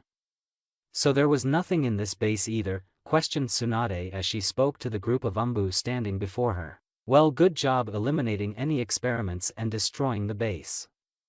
The more bases of Orochimaru that we destroy, the less amount of places he'll have to hide. Great job. Dismissed, besides Yugama. The other 3 Umbu in the room disappeared from the room, leaving their leader for the mission alone in the room with Tsunade and Sakura. Sakura had definitely grown in the past year and was blossoming well in the year and a half she had spent with Tsunade. She had been made a Chunin 6 months ago along with Niji at the last Chunin exams. She had a great aptitude for learning and her growth in medical ninjutsu was impressive. Gama pulled off his Umbu mask as Tsunade's favorite ninja's whiskered face could be seen. He had completed over 40 B-rank missions and nearly 20 A-rank missions during the past year alone. He'd even become the leader of a squad designated in handling the sacking of Orochimaru's bases. Hey, BA-chan. I'm guessing it's already time, huh? Said Naruto, talking about what Tsunade spoke to him about a year ago. It was time for him to be sent to that special place to hone his Mokuton abilities. Yes, and all the preparations are set. I'm just hoping you had a fun time with Yujito last month, as it may be a while before you see your girlfriend again, said Tsunade as Naruto blushed slightly. Naruto had been sent on a mission near the border of Kaminari no Kuni, and according to the report by his teammates, Naruto had disappeared for a day. Tsunade figured he had gone to see Yujito and was correct in her judgment. She had screened Yujito's last letter to Naruto, which stated that Naruto's hands were magic. It was just a massage, BA-chan. She's not my girlfriend, said Naruto in response, still with reddened cheeks. As Naruto was about to continue denying his relationship with Yujito, he was pulled down into a hug by Tsunade. Realizing shortly afterward that he was being hugged, Naruto returned the hug as he felt Tsunade's grip tighten slightly. I'm so proud of you. Now you be careful up there and take the training seriously, said Tsunade, disengaging the hug as she pulled out a scroll. Push chakra through the scroll and you'll be summoned to the area. Be safe and come back strong. See you in 6 months. Tsunade kissed Naruto's forehead since he was still bent over from hugging her. Sakura smiled at Naruto as she wished him good luck and that when he came back she'd want to spare him. Naruto smiled at the two as he waved goodbye to both. Naruto placed his hand on the scroll and let his chakra flow through it. Naruto felt a slight pull as it felt like he was being sucked into something. Right before he disappeared, Tsunade said a few final words. Tell Gigi, Tsunade says hi. And just like that, Naruto was gone in a puff of smoke. Naruto appeared in a place that he had never seen before. Naruto noticed that trees were everywhere and the area beneath his feet was damp. What is this place? Thought Naruto as he began to walk around for a little bit. Naruto felt a presence appear behind him and saw Katsuyu, Tsunade's summon, sitting behind him. That wasn't the presence Naruto felt though, there were 2 other figures there, powerful figures according to Naruto's sensory ability, and they were holding hands. One of them was a tall man with tan skin, dark eyes, and waist-length black hair. He wore a light brown, short-sleeved, kimono shirt with mesh armor underneath, held closed by a red sash, and navy blue pants. The other figure was a woman with bright red hair and large, pupil-less eyes. She wore a high-collared white kimono with a green obi tied around her waist. Her hair was arranged in buns and she had a violet-colored diamond mark on her forehead, similar to Tsunade's. She had tags with kanji written on them that hung from a hairpin in her buns. "Hello. Welcome to the Shikatsu Forest, Naruto-kun," spoke the male figure as Naruto gasped upon recognizing who they were. Naruto's eyes widened and he stuttered out. "You're Mito Uzumaki and Hashirama Senju, my great-great-grandparents." Naruto stood in a damp clearing with Hashirama and his wife, Mito. The two were holding hands as Hashirama welcomed Naruto to the Shikatsu Forest. Naruto was pointing at the two while trembling slightly as he recognized them as his great-great-grandparents, but they were supposed to be dead. Naruto then began to freak out thinking something went wrong and he was dead because there was no way this could be happening. "Calm down, Naruto," came the calm voice of Mito as she talked to her youngest descendant. Naruto stopped his frantic movements as he then looked toward Mito and Hashirama, settling down a bit. "Glad you've calmed down," started Mito until she was cut off by the sudden appearance of Naruto. Naruto performed a quick shunshin and appeared in front of Mito with a fist cocked back. "They have to be Edo Tensei reanimations. Only Orochimaru uses that jutsu and that means that they are under his control. I have to stop them," thought Naruto as he swung his fist at Mito. Naruto was surprised however when he noticed both Hashirama and Mito smiling at him, even as his fist was approaching. Mito brought her hand up as she easily caught Naruto's punch in her palm with no effort. Naruto was prepared for her counter though and already had a kunai up to follow his fist in attacking Mito. Before Naruto could cut Mito with his kunai, his held fist plummeted to the floor. Naruto's hand became heavy and felt like it was encased in cement as he couldn't pick it up. Naruto was wondering what was going on until he noticed a sealing array appear on the back of his hand. "Did she do this?" thought Naruto as he struggled to move his arm. "Naruto-kun. We aren't your enemies. There's no need to attack us," said Mito as she helped Naruto up while releasing the seal on his hand. Naruto stood up as he wondered how this was possible. "Then what's going on? How could you two be alive?" said Naruto confused. Mito took her hand off of Naruto's as she smiled sweetly at him. "We are chakra," said Mito as Naruto became even more confused.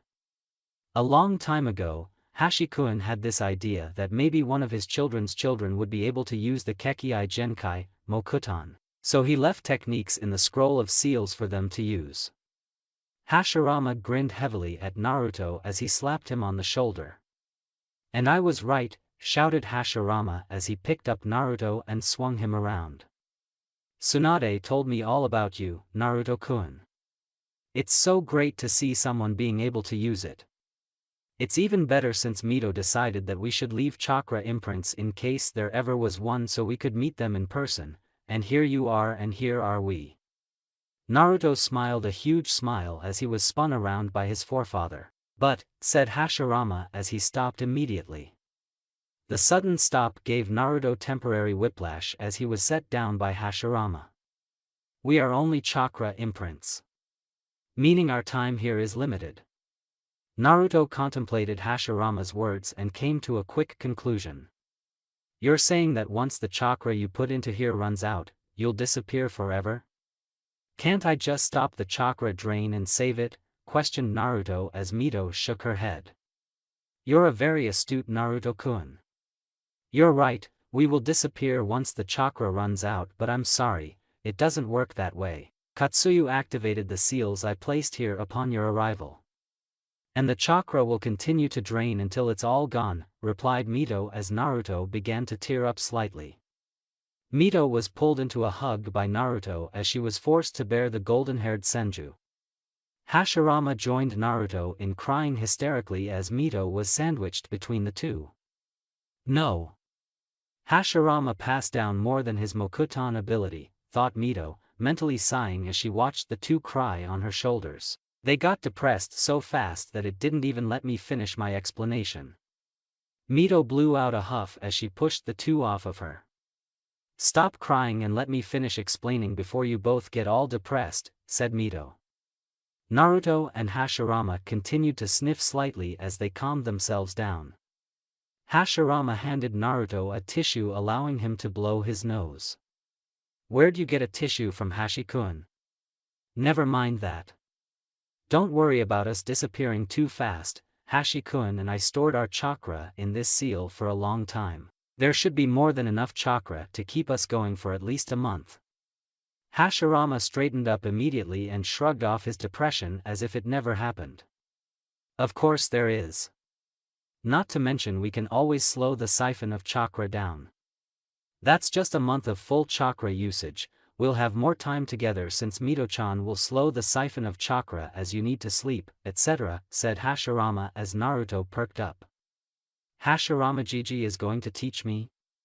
Well, at least a chakra imprint of him, questioned Naruto, excited about the prospect of that. He then wondered something though. Mito-bachan, are you going to teach me something too? But what would that be, because I don't know much about your fig? Naruto stopped himself as he realized Mito had placed a weight seal on him with a mere touch just now. Fuinjutsu. Mito nodded her head. At least you're not as dense as Hashi-kun, said Mito, and Hashirama fell into another fit of depression. Mito put a soothing hand on his back. You know you're my Hashirama. But yes, Naruto-kun, I will be teaching you seals. What level are you on? Naruto held up 6 fingers. I'm on level 6, bachan. I'm guessing you're a level 10 seal master, asked Naruto as Mito laughed. Seeing Naruto's wonderment, Mito decided to elaborate. Naruto-kun, Uzumaki's become genins at level 8 Fuinjutsu. Chunins at level 10. That level 10 seal master is at best a Chunin Uzumaki, and not to boast, I am far above a Chunin Uzumaki. That leveling system doesn't have a level high enough for my ability. But if I were to rate myself on that scale of yours, I'd be level 15. Naruto stared at Mito gawking as she merely shrugged. You do know that I sealed the 9 tails into my own body. Naruto mouthed the word cool as he then noticed Hashirama standing up as if his depression never happened. Let's get started, shall we? We only have a month and I plan to make the most of it. Do you know my little brother's shadow clone technique? Seeing Naruto nod, Hashirama realized that his training was going to progress even faster. Great, that'll definitely help. How? Said Naruto, wondering what Hashirama meant. You don't know the secret? Asked Hashirama in a confused tone. For someone as smart as Naruto, how could he not notice? You mean learning everything they experienced during their life upon them dispelling? Yes, but how could that help? Thought Naruto until it finally clicked. You want me to train using them? But I thought the scroll said that doing something like that could cause whiplash and kill you, so I never tried. Hashirama chuckled as Mito poked Naruto in the stomach. You do realize that you have a giant demon in you that can heal anything besides death, right? Said Mito as Naruto formed an "oh" with his mouth. Damn it, Kurama. Why didn't you tell me about that when I read over the jutsu? I thought we were friends, thought Naruto as he heard Kurama scoff. TCH. I'm not your damn hospital brat. I'm not going to condone behavior that'll make me do more work just to keep you alive, especially on self-inflicted injuries, replied Kurama as he then added. Whoever said we were friends? Let's get to it. Can you make me 100 clones of Naruto-kun? Said Mito, cutting Naruto from his thoughts. Naruto nodded his head as he formed the unique hand seal of forming a cross with 2 fingers on each hand. Taju Kage Bunshin no Jutsu, multiple shadow clone technique, said Naruto as puffs of smoke appeared all across the forest.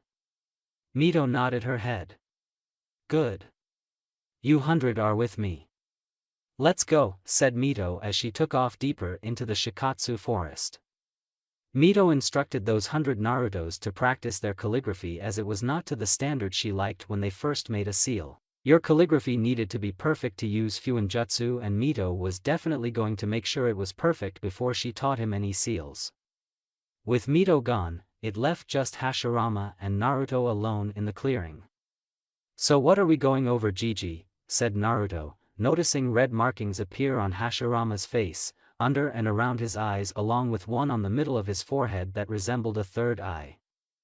Hashirama then created 5 wood clones. "Well, I want you to make another 100 clones and we'll send them off with my clones to help you with your Mokuton stuff," said Hashirama as Naruto did what he said, creating another 100 clones that divided into groups of 20 and headed off into the forest with Hashirama's 5. "Good. Now we get to the fun part of what you'll be doing. What do you know about Sage Mode?" Time skip, 3 months.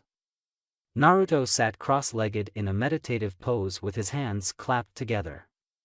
Another Naruto sat beside him holding the same pose except with the ram seal. There was one more Naruto situated with them with his hands on his knees as they all sat with their eyes closed.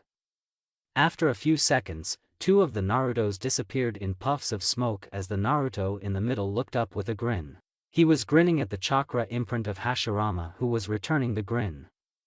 In the distance, about 100 Narutos began to slowly disappear in puffs of smoke as Mito came walking back after teaching Naruto's clones. It was a productive 3 months for Naruto training under the guidance of his great-grandparents.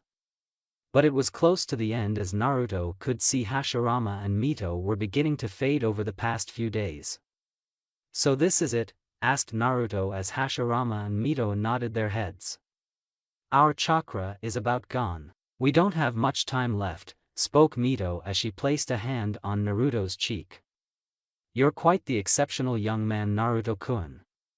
It has been a pleasure getting to know you these past few months, even if I'm only a chakra imprint. You're exactly what Hashi-kun and I had hoped for, especially since you're dating that girl from Kumogakure. It'll help bring the 2 villages together and that'll help bring peace to the world, well, at least between 2 of the great villages." Naruto looked at Mito quizzically due to her last statement. "Thank you for that, Bachan, but I'm not dating a girl from Kumo, nor have I told you about any girls," said Naruto as he then looked at the rest of his clone army that had yet to dispel. One of them was looking at Naruto sheepishly as he dispelled himself. Naruto got the memory of that clone and immediately put his head down. His clone had blabbed at the mouth about him and Yujito. "Stupid clones," thought Naruto. Mito was whispering in Hashirama's ear as Kurama decided to add his 2 cents. "Aren't those clones basically you? Their consciousness is directly correlated to yours. So essentially you're calling yourself stupid," said Kurama as Naruto had a rain cloud appear above him. "Thanks for reminding me of that, Kurama," thought Naruto while sulking. Naruto felt a hand touch his shoulder as he looked up to see Hashirama smiling at him. "Naruto. Everything Mito said is the truth. You're the embodiment of our ideals and dreams and also the only person I can entrust my own dream to. I believe that one day, in the future, I dream of a time when all shinobi will cooperate. A time when everyone's hearts will be together regardless of their countries. That's my dream of the future," said Hashirama. "Can I entrust you with bringing my dream to fruition?" Naruto nodded at his grandfather as his and Mito's imprints began to disappear in a flutter of sparks. Right before disappearing, Mito departed a few more words to Naruto. "Don't forget. Uzumaki Clan Temple. There you'll find the mask and be able to do what we talked about." "Thank you again," said Mito as she and Hashirama vanished from sight. Naruto nodded his head again at his 2 ancestors as he felt a presence behind him. Upon turning around, Naruto discovered Katsuyu, a smaller human-sized clone of her, staring at him. She had disappeared these last 3 months since Naruto was there with Mito and Hashirama and had finally come back once the 2 disappeared. "Hello, Naruto-kun. Thank you for coming here, but due to your being a toad summoner, you're not allowed in this place. It was only accepted due to Hashirama-sama and Tsunade-sama's request. But since their time is up, it's time for you to go." "I understand, Katsuyu-sama. I'm guessing you're my way out of here?" asked Naruto as he was then swallowed by Katsuyu. Katsuyu then disappeared in a puff of smoke as she was summoned to Konoha. Konoha. Tsunade stood in her office with Sakura. A small version of Katsuyu was on her right shoulder as the tiny slug told her it was time to summon back Naruto. Tsunade bit her thumb as she prepared to bring back her favorite blonde. Kuchi-ose, said Tsunade as a puff of smoke later, a human-sized Katsuyu appeared in her office. Not a second after appearing, Katsuyu's flesh peeled away to reveal Naruto. "Yo," said Naruto coming out of Katsuyu's body.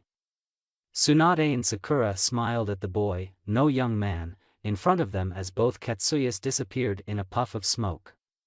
Tsunade looked Naruto up and down as she nodded her head as if figuring something out. "Seems they'll have to update your bingo book entry again, Gaki. You grew some more. You need to stop growing.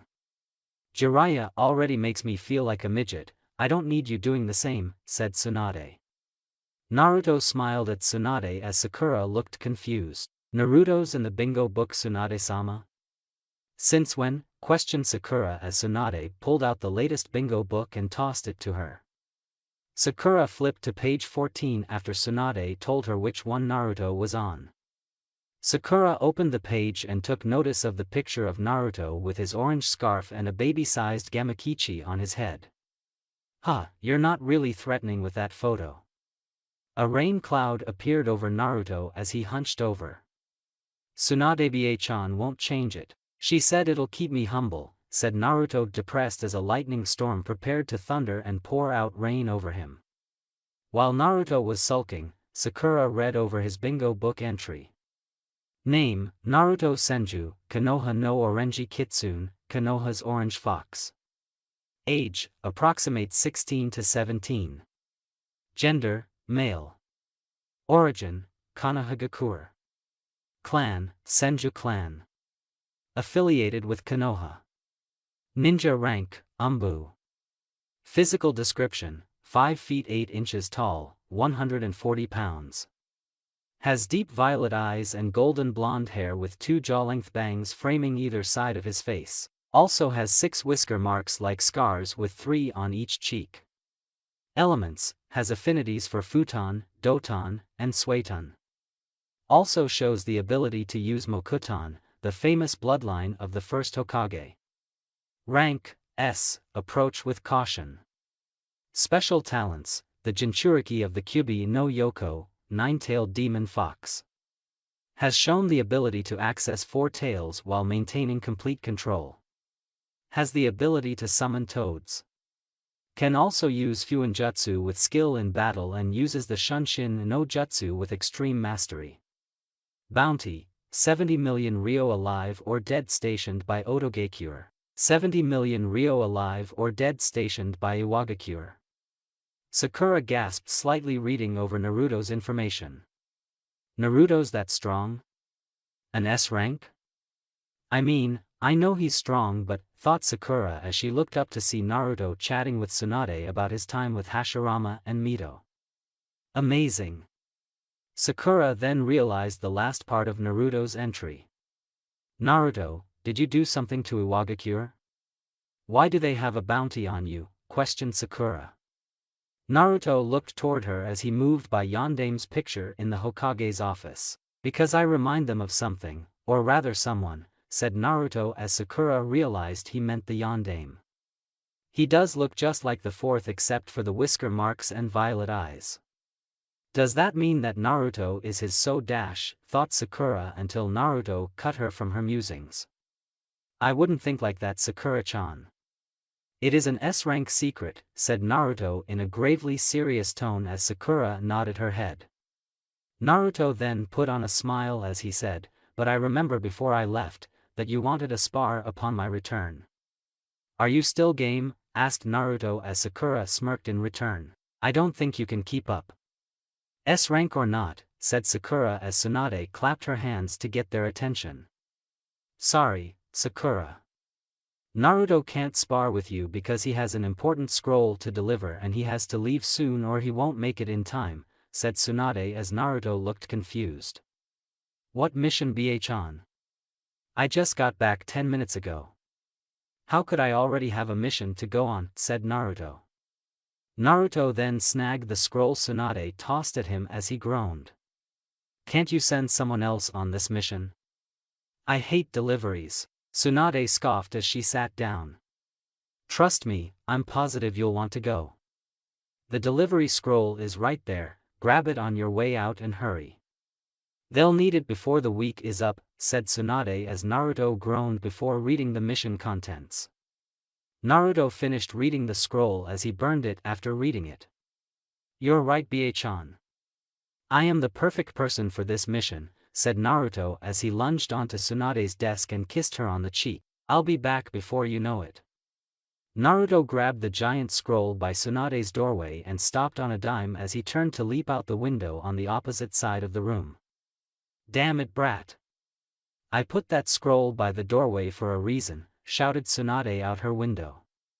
Naruto began to pick up Jiraiya's habit of coming in and out of the window instead of the doorway like most people. Tsunade placed the scroll by the door in hopes that he'd use it, but he still decided to fly out of her window. Sakura was confused at what just happened.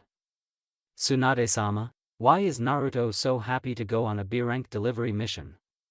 He just said he hated deliveries, so why the sudden change of heart, said Sakura as Tsunade turned to her. It's simple. He's delivering that scroll to Kumo, said Tsunade as Sakura immediately understood. Yujito was in Kumo. 5 days later.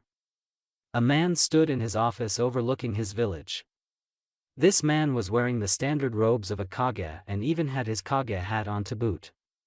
He was a tall, dark-skinned man with pale, almost white, blonde hair combed back with a tiny mustache and beard. He was the most powerful man in the country.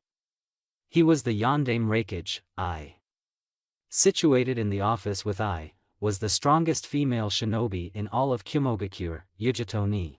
Yujito was dressed in her normal shinobi attire consisting of her short-sleeved black and blue blouse with black pants, both of which have matching cloud patterns on them, blue fingerless gloves, and a chain of blue beads wrapped around her left hand with her black Kumo forehead protector around her forehead. Yujito also had a necklace similar in design to Naruto's, except it was white instead of green. It was a present from Naruto on his last visit.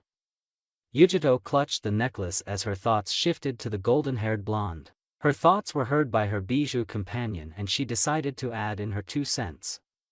Why not just claim him, said Nibi. I mean, just rip off his clothes and give that boy some love. That'll make him know you're his forever.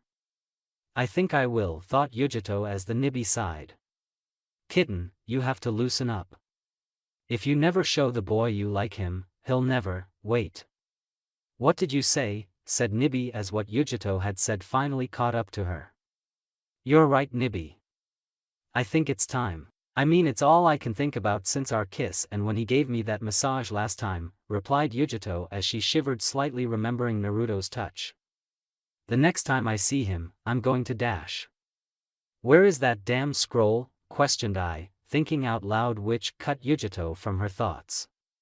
Konoha was supposed to have sent a scroll containing any information they had on the Akatsuki and any other threats.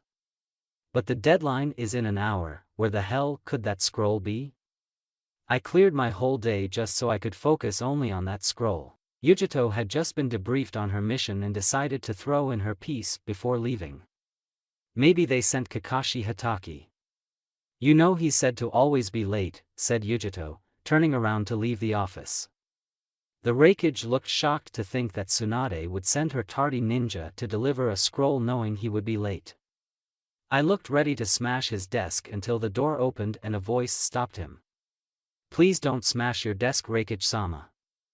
I just replaced it, came the calm voice of the Raikage's assistant, Mabui, stopping Yujito from leaving. I have Konoha's messenger here to see you.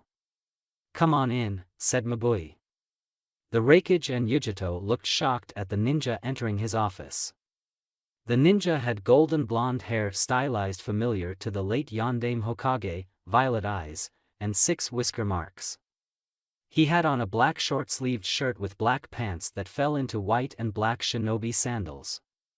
The ninja wore a Konoha flak jacket with a black forehead protector. The most prevalent thing about the ninja was the fox tattoo that could be seen slightly underneath his right sleeve that only one ninja had, with that gold hair and whisker marks. Naruto and Yujito locked eyes for a split second as the Raikage addressed Naruto. "Naruto Senju," said I as he looked at the young, but strong ninja in front of him. "It is a pleasure to finally meet you in person." Naruto shook hands with the powerful Kage as he returned the greeting in kind. "The pleasure is all mine, Raikage-sama," replied Naruto as he took the giant scroll off his back. "Here's the information you requested. I'm assuming that you'll have a return scroll by tomorrow? I've heard that your assistant Mabui is quite the secretary." "You assume Senju-san is correct. We will have a scroll for you to return to Konoha in the morning. For now, why not enjoy all that Kumo has to offer," said I as he turned to Yujito. "This is Yujito Ni, I'll have her show you around our village. Though I do believe it's supposed to storm later, so be wary about that." Yujito looked giddy but kept it cool and collected in front of her Kage as she walked up and shook Naruto's hand. "Nice to see you again, Naruto-kun." Naruto smiled at Yujito. "And the same to you, Yugi-chan," said Naruto. Before Naruto and Yujito could prepare to leave, I spoke again. "You know, Naruto, ever since I saw your picture in the bingo book nearly 2 years ago, I've been wondering, who are your parents?" said I in a knowing tone, but wanted to hear from Naruto himself. "You don't battle a guy like Minato, especially someone who outranked you in speed, without being able to spot his descendant, especially one that looks just like him." Naruto looked to I as he determined how to respond. "Well, Raikage-sama, I was born an orphan and had no parents ever since I could remember. So honestly, it's up for debate as to who my parents could be," said Naruto as I nodded his head in return. "It's just you remind me a lot of your Yondaime Hokage, Minato Namikaze. Especially with your hair like that and the fact that you're a Jinchuriki," said I as he saw Naruto tense slightly at Minato's name. Normally Jinchuriki are related to the Kages of their village in some way, and I wouldn't put it past him being your father. "Nonetheless, enjoy Kumo," finished the Raikage as he laid the scroll Naruto had just given him on his desk to read over its contents. Yujito and Naruto were walking out the door when he added, "I'm sure you'll enjoy your third time being here, Menma." Naruto had the decency to look sheepish as he got dragged out of the room by Yujito. Yujito took Naruto to her favorite eatery, the Kumo Sushi Bar, and as the two Jinchuriki entered, they were greeted by Amy. "Welcome to Kumo's, Yujito-chan. You're back, and oh my, who's this with you?" asked Amy as she looked at Naruto. "Hey Amy, this is Naruto Senju, a Konoha shinobi," said Yujito as Naruto bowed to Amy. "Nice to meet you, Amy. I've heard a lot about this place," said Naruto standing back up with a smile. Amy smiled back but then noticed something about Naruto. "Wait a minute. Haven't I seen you before? I'm having the weirdest deja vu right now," said Amy, remembering the face of Menma and seeing it in place of Naruto's, especially since their smiles were the same. "No, you couldn't be him. Anyway, Yujito, the usual?" Yujito nodded her head. "Of course. He'll have the same," said Yujito as she and Naruto sat down at the bar. As Amy left to take care of their order, Yujito looked at Naruto. "You know you're paying for this, right? And how did you come to that conclusion?" said Naruto. "I thought this was you feeding me before you challenged me to a spar. It's been quite a while since our last one, and if I remember correctly, I'm up 9 to 5 inch. Yujito smirked at Naruto. "Don't worry. That'll come right after this. I plan to kick your ass. You're not ready for the new things I've learned," said Yujito. As Yujito and Naruto were talking and eating their food, a Kumo ninja overheard their conversation. That ninja walked out of the restaurant and left for the resident Kumo Jonin lounge. The ninja burst into the room as everyone looked toward him because of his loud entrance. "Konoha's Orange Fox is here in Kumo. He and Yujito are going to face off in a spar in the mountains. Tell everyone the news," said the ninja as the group of ninja got excited at the prospect of seeing those two do battle. An hour later, Naruto and Yujito stood opposing each other on the same platform they had first met one another on. Yujito and Naruto took a ready stance as they prepared for their spar. "You do realize that we have an audience," said Naruto as he looked around to see dozens of Kumo shinobi in the surrounding mountains. They were there to view the fight. "You sure you feel like losing in front of your comrades? Bring it on, Naruto-kun," said Yujito as she sprinted at Naruto. Naruto stood still as Yujito approached. Yujito stopped in front of Naruto as she threw a fast punch toward his face. Naruto moved his head slightly to the left to evade the fast punch and returned with his own. Yujito moved her head to the right to dodge Naruto's counter. Naruto and Yujito smiled at each other since they were mirroring one another at the moment. The two then kicked it up a notch as they became blurs across the platform they were on. Shock waves were felt all around as the two were clashing against each other. One of the surrounding shinobi decided to voice his opinion on the taijutsu battle. "Damn. That Senju kid is good to be able to go toe-to-toe with Yujito like that, but doesn't it seem like the fighting is intimate?" said the shinobi as several others around him began to see it as well. Eventually, Naruto was able to catch Yujito's kick and held her leg against his side. Naruto then did a leg sweep of Yujito's leg that was still on the ground to send her to her back. Naruto was prepared to pick Yujito up and toss her but had to let go and jump away since Yujito extended her toenails trying to cut him. Yujito sprung back onto her feet as she flew through hand seals at an extremely fast pace. Fast, thought Naruto as he witnessed Yujito's speed in using hand seals just now. Naruto put his hands in the snake seal preparing to defend against Yujito's impending attack. "Katan, Dai Enden, fire style, great flame bullet," said Yujito as she blew out an enormous wall of blue fire at Naruto. Naruto saw the huge wall of fire approaching and channeled his chakra to counter. "Mokutan, Hobi no Jutsu, wood style, wood expulsion jutsu," thought Naruto as a mighty wooden dragon head rose from the ground beneath him and enclosed him in to protect him. Yujito's fire burned for a while as she kept the fire going to try and get past Naruto's defense. As Yujito finished blowing out the flames, she noticed that Naruto's dragon head withstood her impressive fire. Clouds began to appear above the battlefield as it looked ready to storm. "Damn. I even held it for a long time and it still withstood it," thought Yujito as she turned around to see Naruto standing there. "TSK Yugi-chan. That was a strong fire," said Naruto as he threw a weak punch at Yujito. Yujito dodged the punch with ease and countered with a punch to Naruto's gut that connected, hunching Naruto over. Yujito felt like that was too easy and knew it was true when Naruto turned into wood. "Kitten behind you," said Nibi, and Yujito panicked slightly at the feeling of Naruto's hand near her neck. "It's over," said Naruto, who had stayed in his wooden dragon head and sent a clone out to distract Yujito. Naruto then noticed something off about Yujito and had to jump back as she exploded in a majestic blue fire. A clone made out of fire. "Nice," thought Naruto as he placed his hands in the snake seal, seeing Yujito appear to his right. Yujito had her hands in the tiger seal as she prepared to send out another fire jutsu. However, Naruto was faster. "Mokutan, Jukai Koden, wood style, nativity of a sea of trees," thought Naruto as the ground rumbled slightly. Yujito jumped high into the air when she felt the ground began to shake, knowing that Naruto had a technique coming.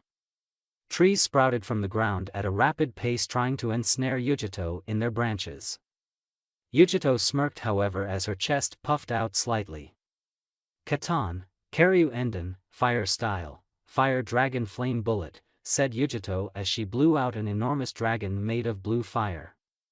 Due to Yujito's height in her jump, her fire rained down over the entire platform, burning Naruto's ever-persistent trees in the process. Yujito stopped the stream once the trees stopped rising toward her. Rain began to pour down as lightning could be heard. Naruto and Yujito smiled at each other as they decided to continue their spar despite the rain falling over them. An hour passed as Naruto stood alone on the platform in the pouring rain surrounded by several fully grown trees.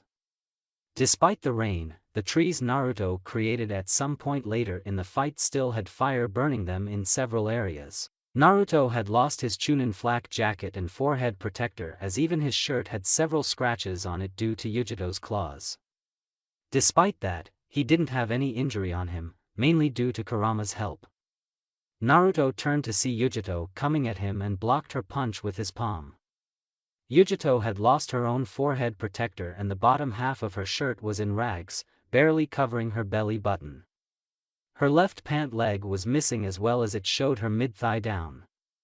Yujito then lashed out with the other hand only for Naruto to catch her deftly by the wrist. At this point, the rain was coming down harder as all of the shinobi in attendance left due to the intensity of the storm. Naruto and Yujito were soaked to the bone as they struggled for dominance. Yujito was beginning to lose the battle of strength when she noticed that Naruto's feet were too far apart again. Yujito entwined her leg with his as she attempted to push Naruto down to the ground, but like before, Naruto was too strong for her and sent her to her back. Yujito smiled a sly smile as she tripped Naruto again, using his own momentum to make him land in front of her. Yujito landed on her back as Naruto landed in front of her with their faces inches apart. Naruto looked into Yujito's eyes to see them holding a certain intent behind their dark blue. Naruto was still holding Yujito's arms down as they stayed like that, just looking each other in the eyes. "What are you going to do now, Naruto-kun?" said Yujito in a sultry voice.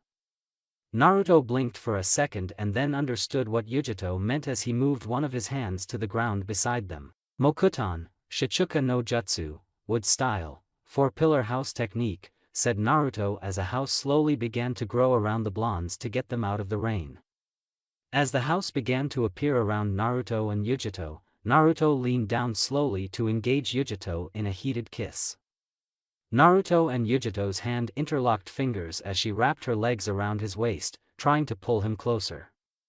Naruto's other hand moved down slightly as he lifted Yujito's torn shirt, to show off more of her well-toned stomach. Naruto then began to trail kisses from Yujito's chin down to her neck. Yujito moaned slightly at the feeling of Naruto's mouth and tongue running along her skin. The two knew that this moment had been long overdue, and it seemed as though they were going to make up for lost time right now. The house began to enclose around the two groping and kissing Jinchurikis as Kurama and Matatabi were sitting together in what appeared to be an empty plane. "Go, kitten. That's my girl," said Matatabi as she was smiling at what occurred between Yujito and Naruto. Kurama chuckled slightly as he turned to his fellow Bijou. 10-5. "I win, this spar is over," said Kurama. Seeing Matatabi's confusion, Kurama decided to elaborate. "Naruto just said that," finished Kurama as Yujito let out another moan to only solidify Naruto's claim. The next morning Naruto woke up to the sound of light purring.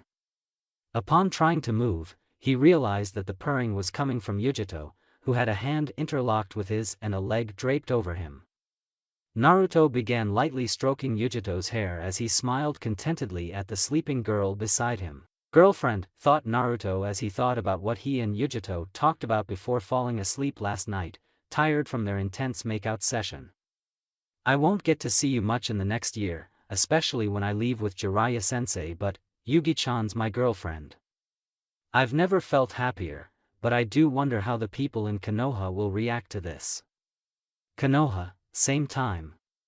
Came the shriek of a blonde-haired girl as she screamed in her bed. A man with the same color blonde hair came rushing up to the room to check on his screaming daughter. "What's wrong, Ino?" "Bad dream," came the voice of Ino's father, Inoichi. "I don't know why, but I feel as though something bad happened just now," said Ino as she had this eerie feeling. "Don't tell me. Naruto-kun has a girlfriend, and it's not me?" Screamed Ino again at the prospect of that being true. At Konoha's local hot spring, a man stood peeping through the wall. He perked up slightly. "My apprentice senses are going off," said the man as he tried to determine what the tingle meant. "This tingle feels like the time when Minato and Kushina first became boyfriend and girlfriend." "Atta boy Naruto. The next step is to become a man," shouted the man as the women inside the hot spring heard him. Oh no. 15 months later, Naruto age 18. On the path that led to Konoha, a tall man with white hair was walking it with a smile on his face. This man was none other than Jiraiya, the Toad Sannin, who looked the same as he did 3 years ago. Next to him, there was a young man with golden blonde hair and 6 whisker marks on his face. The young man stood at just under 6 feet tall and looked like the Yondaime Hokage reincarnate. He had on the standard outfit of a Konoha shinobi except instead of blue, he had black on underneath his flak jacket. This young man was the Orange Fox of Konoha, Naruto Senju. 2 of the most powerful men in the world walked side by side as Naruto took a deep breath. "We're almost home," said Naruto, twirling a kunai in his hand. Jiraiya nodded his head with a smile still on his face. "That we are, Gaki." "That we are," said Jiraiya as he looked at the kunai in Naruto's hand. "Did you make any progress on the Hiraishin during our training? I know I had you work mainly on your Toad ninjutsu and Rasengan. But I saw you had sent a few shadow clones over to read about that particular jutsu." Naruto looked at the tri-pronged kunai in his hand and shook his head no. "Not at all, Jiraiya-sensei. I may be a seal master with the knowledge of how to apply Tusan's jutsu and the general aspects of it but," said Naruto as he put the kunai in his ninja pouch. "Even with the shadow clone training method, it'll take me a while to figure it all out. Then even longer to make seals that resonate to me because I can't use Tusan's seals, they only work for him." Jiraiya slapped a hand on Naruto's shoulder. "You've had that scroll of seals since you were 14 and you still haven't figured out that jutsu." "Ah well, it did take Minato a while to learn it from Nidaime's notes. Plus, I haven't gotten anywhere close to learning it and I've been at it for almost 3 decades. "You'll get there," said Jiraiya. "But why have the kunai if you can't use the jutsu?" Short answer, I like them. Long answer, they are much better in close-range combat than standard kunai. They may be slightly heavier but I've gotten used to them and they work like a charm, said Naruto as he then smirked at Jiraiya. "You've seen it firsthand in our spars." Jiraiya laughed at Naruto's claim. "You're right, kid, you've gotten strong. You even beat me in a few of our spars. I still haven't figured out where you learned Sage Mode, come on kid just tell me," said Jiraiya. Jiraiya attempted to begin Naruto on the process of learning how to access Senjutsu, only to find out Naruto was already a sage, a powerful one at that. Jiraiya found that out in their Sage Mode spars, the kid hit hard. "You know Ba-chan said I can't tell you that. Plus, even if I did, you wouldn't believe me so don't worry about it." "The elder toads did take it hard when they learned of it though but at least they're cool with it," said Naruto. "You're going to listen to him over me? Your own sensei and godfather?" questioned Jiraiya as Naruto nodded his head without hesitation. Jiraiya's face fell at Naruto's nonchalance. "What has this world come to? My own apprentice is choosing others above me," said Jiraiya as he and Naruto walked through Konoha's gate. "God damn it, we let another one slip past us, Izumo," said Kotetsu, waking up from his nap to see Jiraiya and Naruto walking into the village. Izumo yawned as he opened an eye from the guard booth they were in. "It's Jiraiya-sama and Naruto, it's not like they would have stopped anyway. But damn, Naruto looks just like Yondaime-sama now. The similarities are uncanny," said Izumo as they looked at their retreating figures before returning to sleeping on the job. Tsunade was in her office sitting at her desk with Sakura and Shizune behind her. Tsunade was going through paperwork as they heard 2 thuds come from behind them. Sakura and Shizune looked toward the thuds to see Naruto and Jiraiya pressed firmly into the window. "Tsunade-sama," said Shizune as she watched Naruto and Jiraiya slide down the window slowly and unceremoniously. "Jiraiya-sama and Naruto-kun are back. Do you want me to open the window for them?" Tsunade shook her head no. "I closed it because I knew they were coming back today," said Tsunade, not even acknowledging the 2 sages. They need to learn how to walk through the door like all the other shinobi of this village. They don't deserve special treatment. Ah, why not Bie-chan? Asked Naruto standing inside Tsunade's office. Because I said so. I'm the Hokage and you're just a jonin. Hell, even Jiraiya's just a sannin, so technically you're my subordinates and should be doing what I say, said Tsunade as she then realized Naruto was in the room. How the hell did you get in here? Naruto opened the window as Jiraiya came flying in. I lost to Sensei in rock paper scissors. Then I just came up through the floorboards so I could open the window for him, said Naruto as Jiraiya threw up a victory sign. Yahoo! The streak is still alive, said Jiraiya, talking about how he hadn't taken a different route than that window into the Hokage's office since Minato became the Hokage. Why'd you shut the window on us, especially me? I thought you loved us, especially me. The three women in the room paid no heed to Jiraiya as they looked at Naruto. Damn, said Sakura, which pretty much summed up the ladies' thoughts on the blonde in front of them. In truth, Naruto had been doing so many missions with Umbu in the 9 months since his training in the Shikatsu woods that they never really got a good look at him. And it seemed that the boy had grown up over the past 6 months of being with Jiraiya. Naruto was looking damn good. Jiraiya sank his head, noticing the attention Naruto was getting. He's just like Minato. The ladies always swooned over him and they're doing the same now with his son, thought Jiraiya. Hey, Sakura-chan. We never got to do that spar from a while ago. You want to do that now, said Naruto looking at Sakura. Sakura had surely grown up.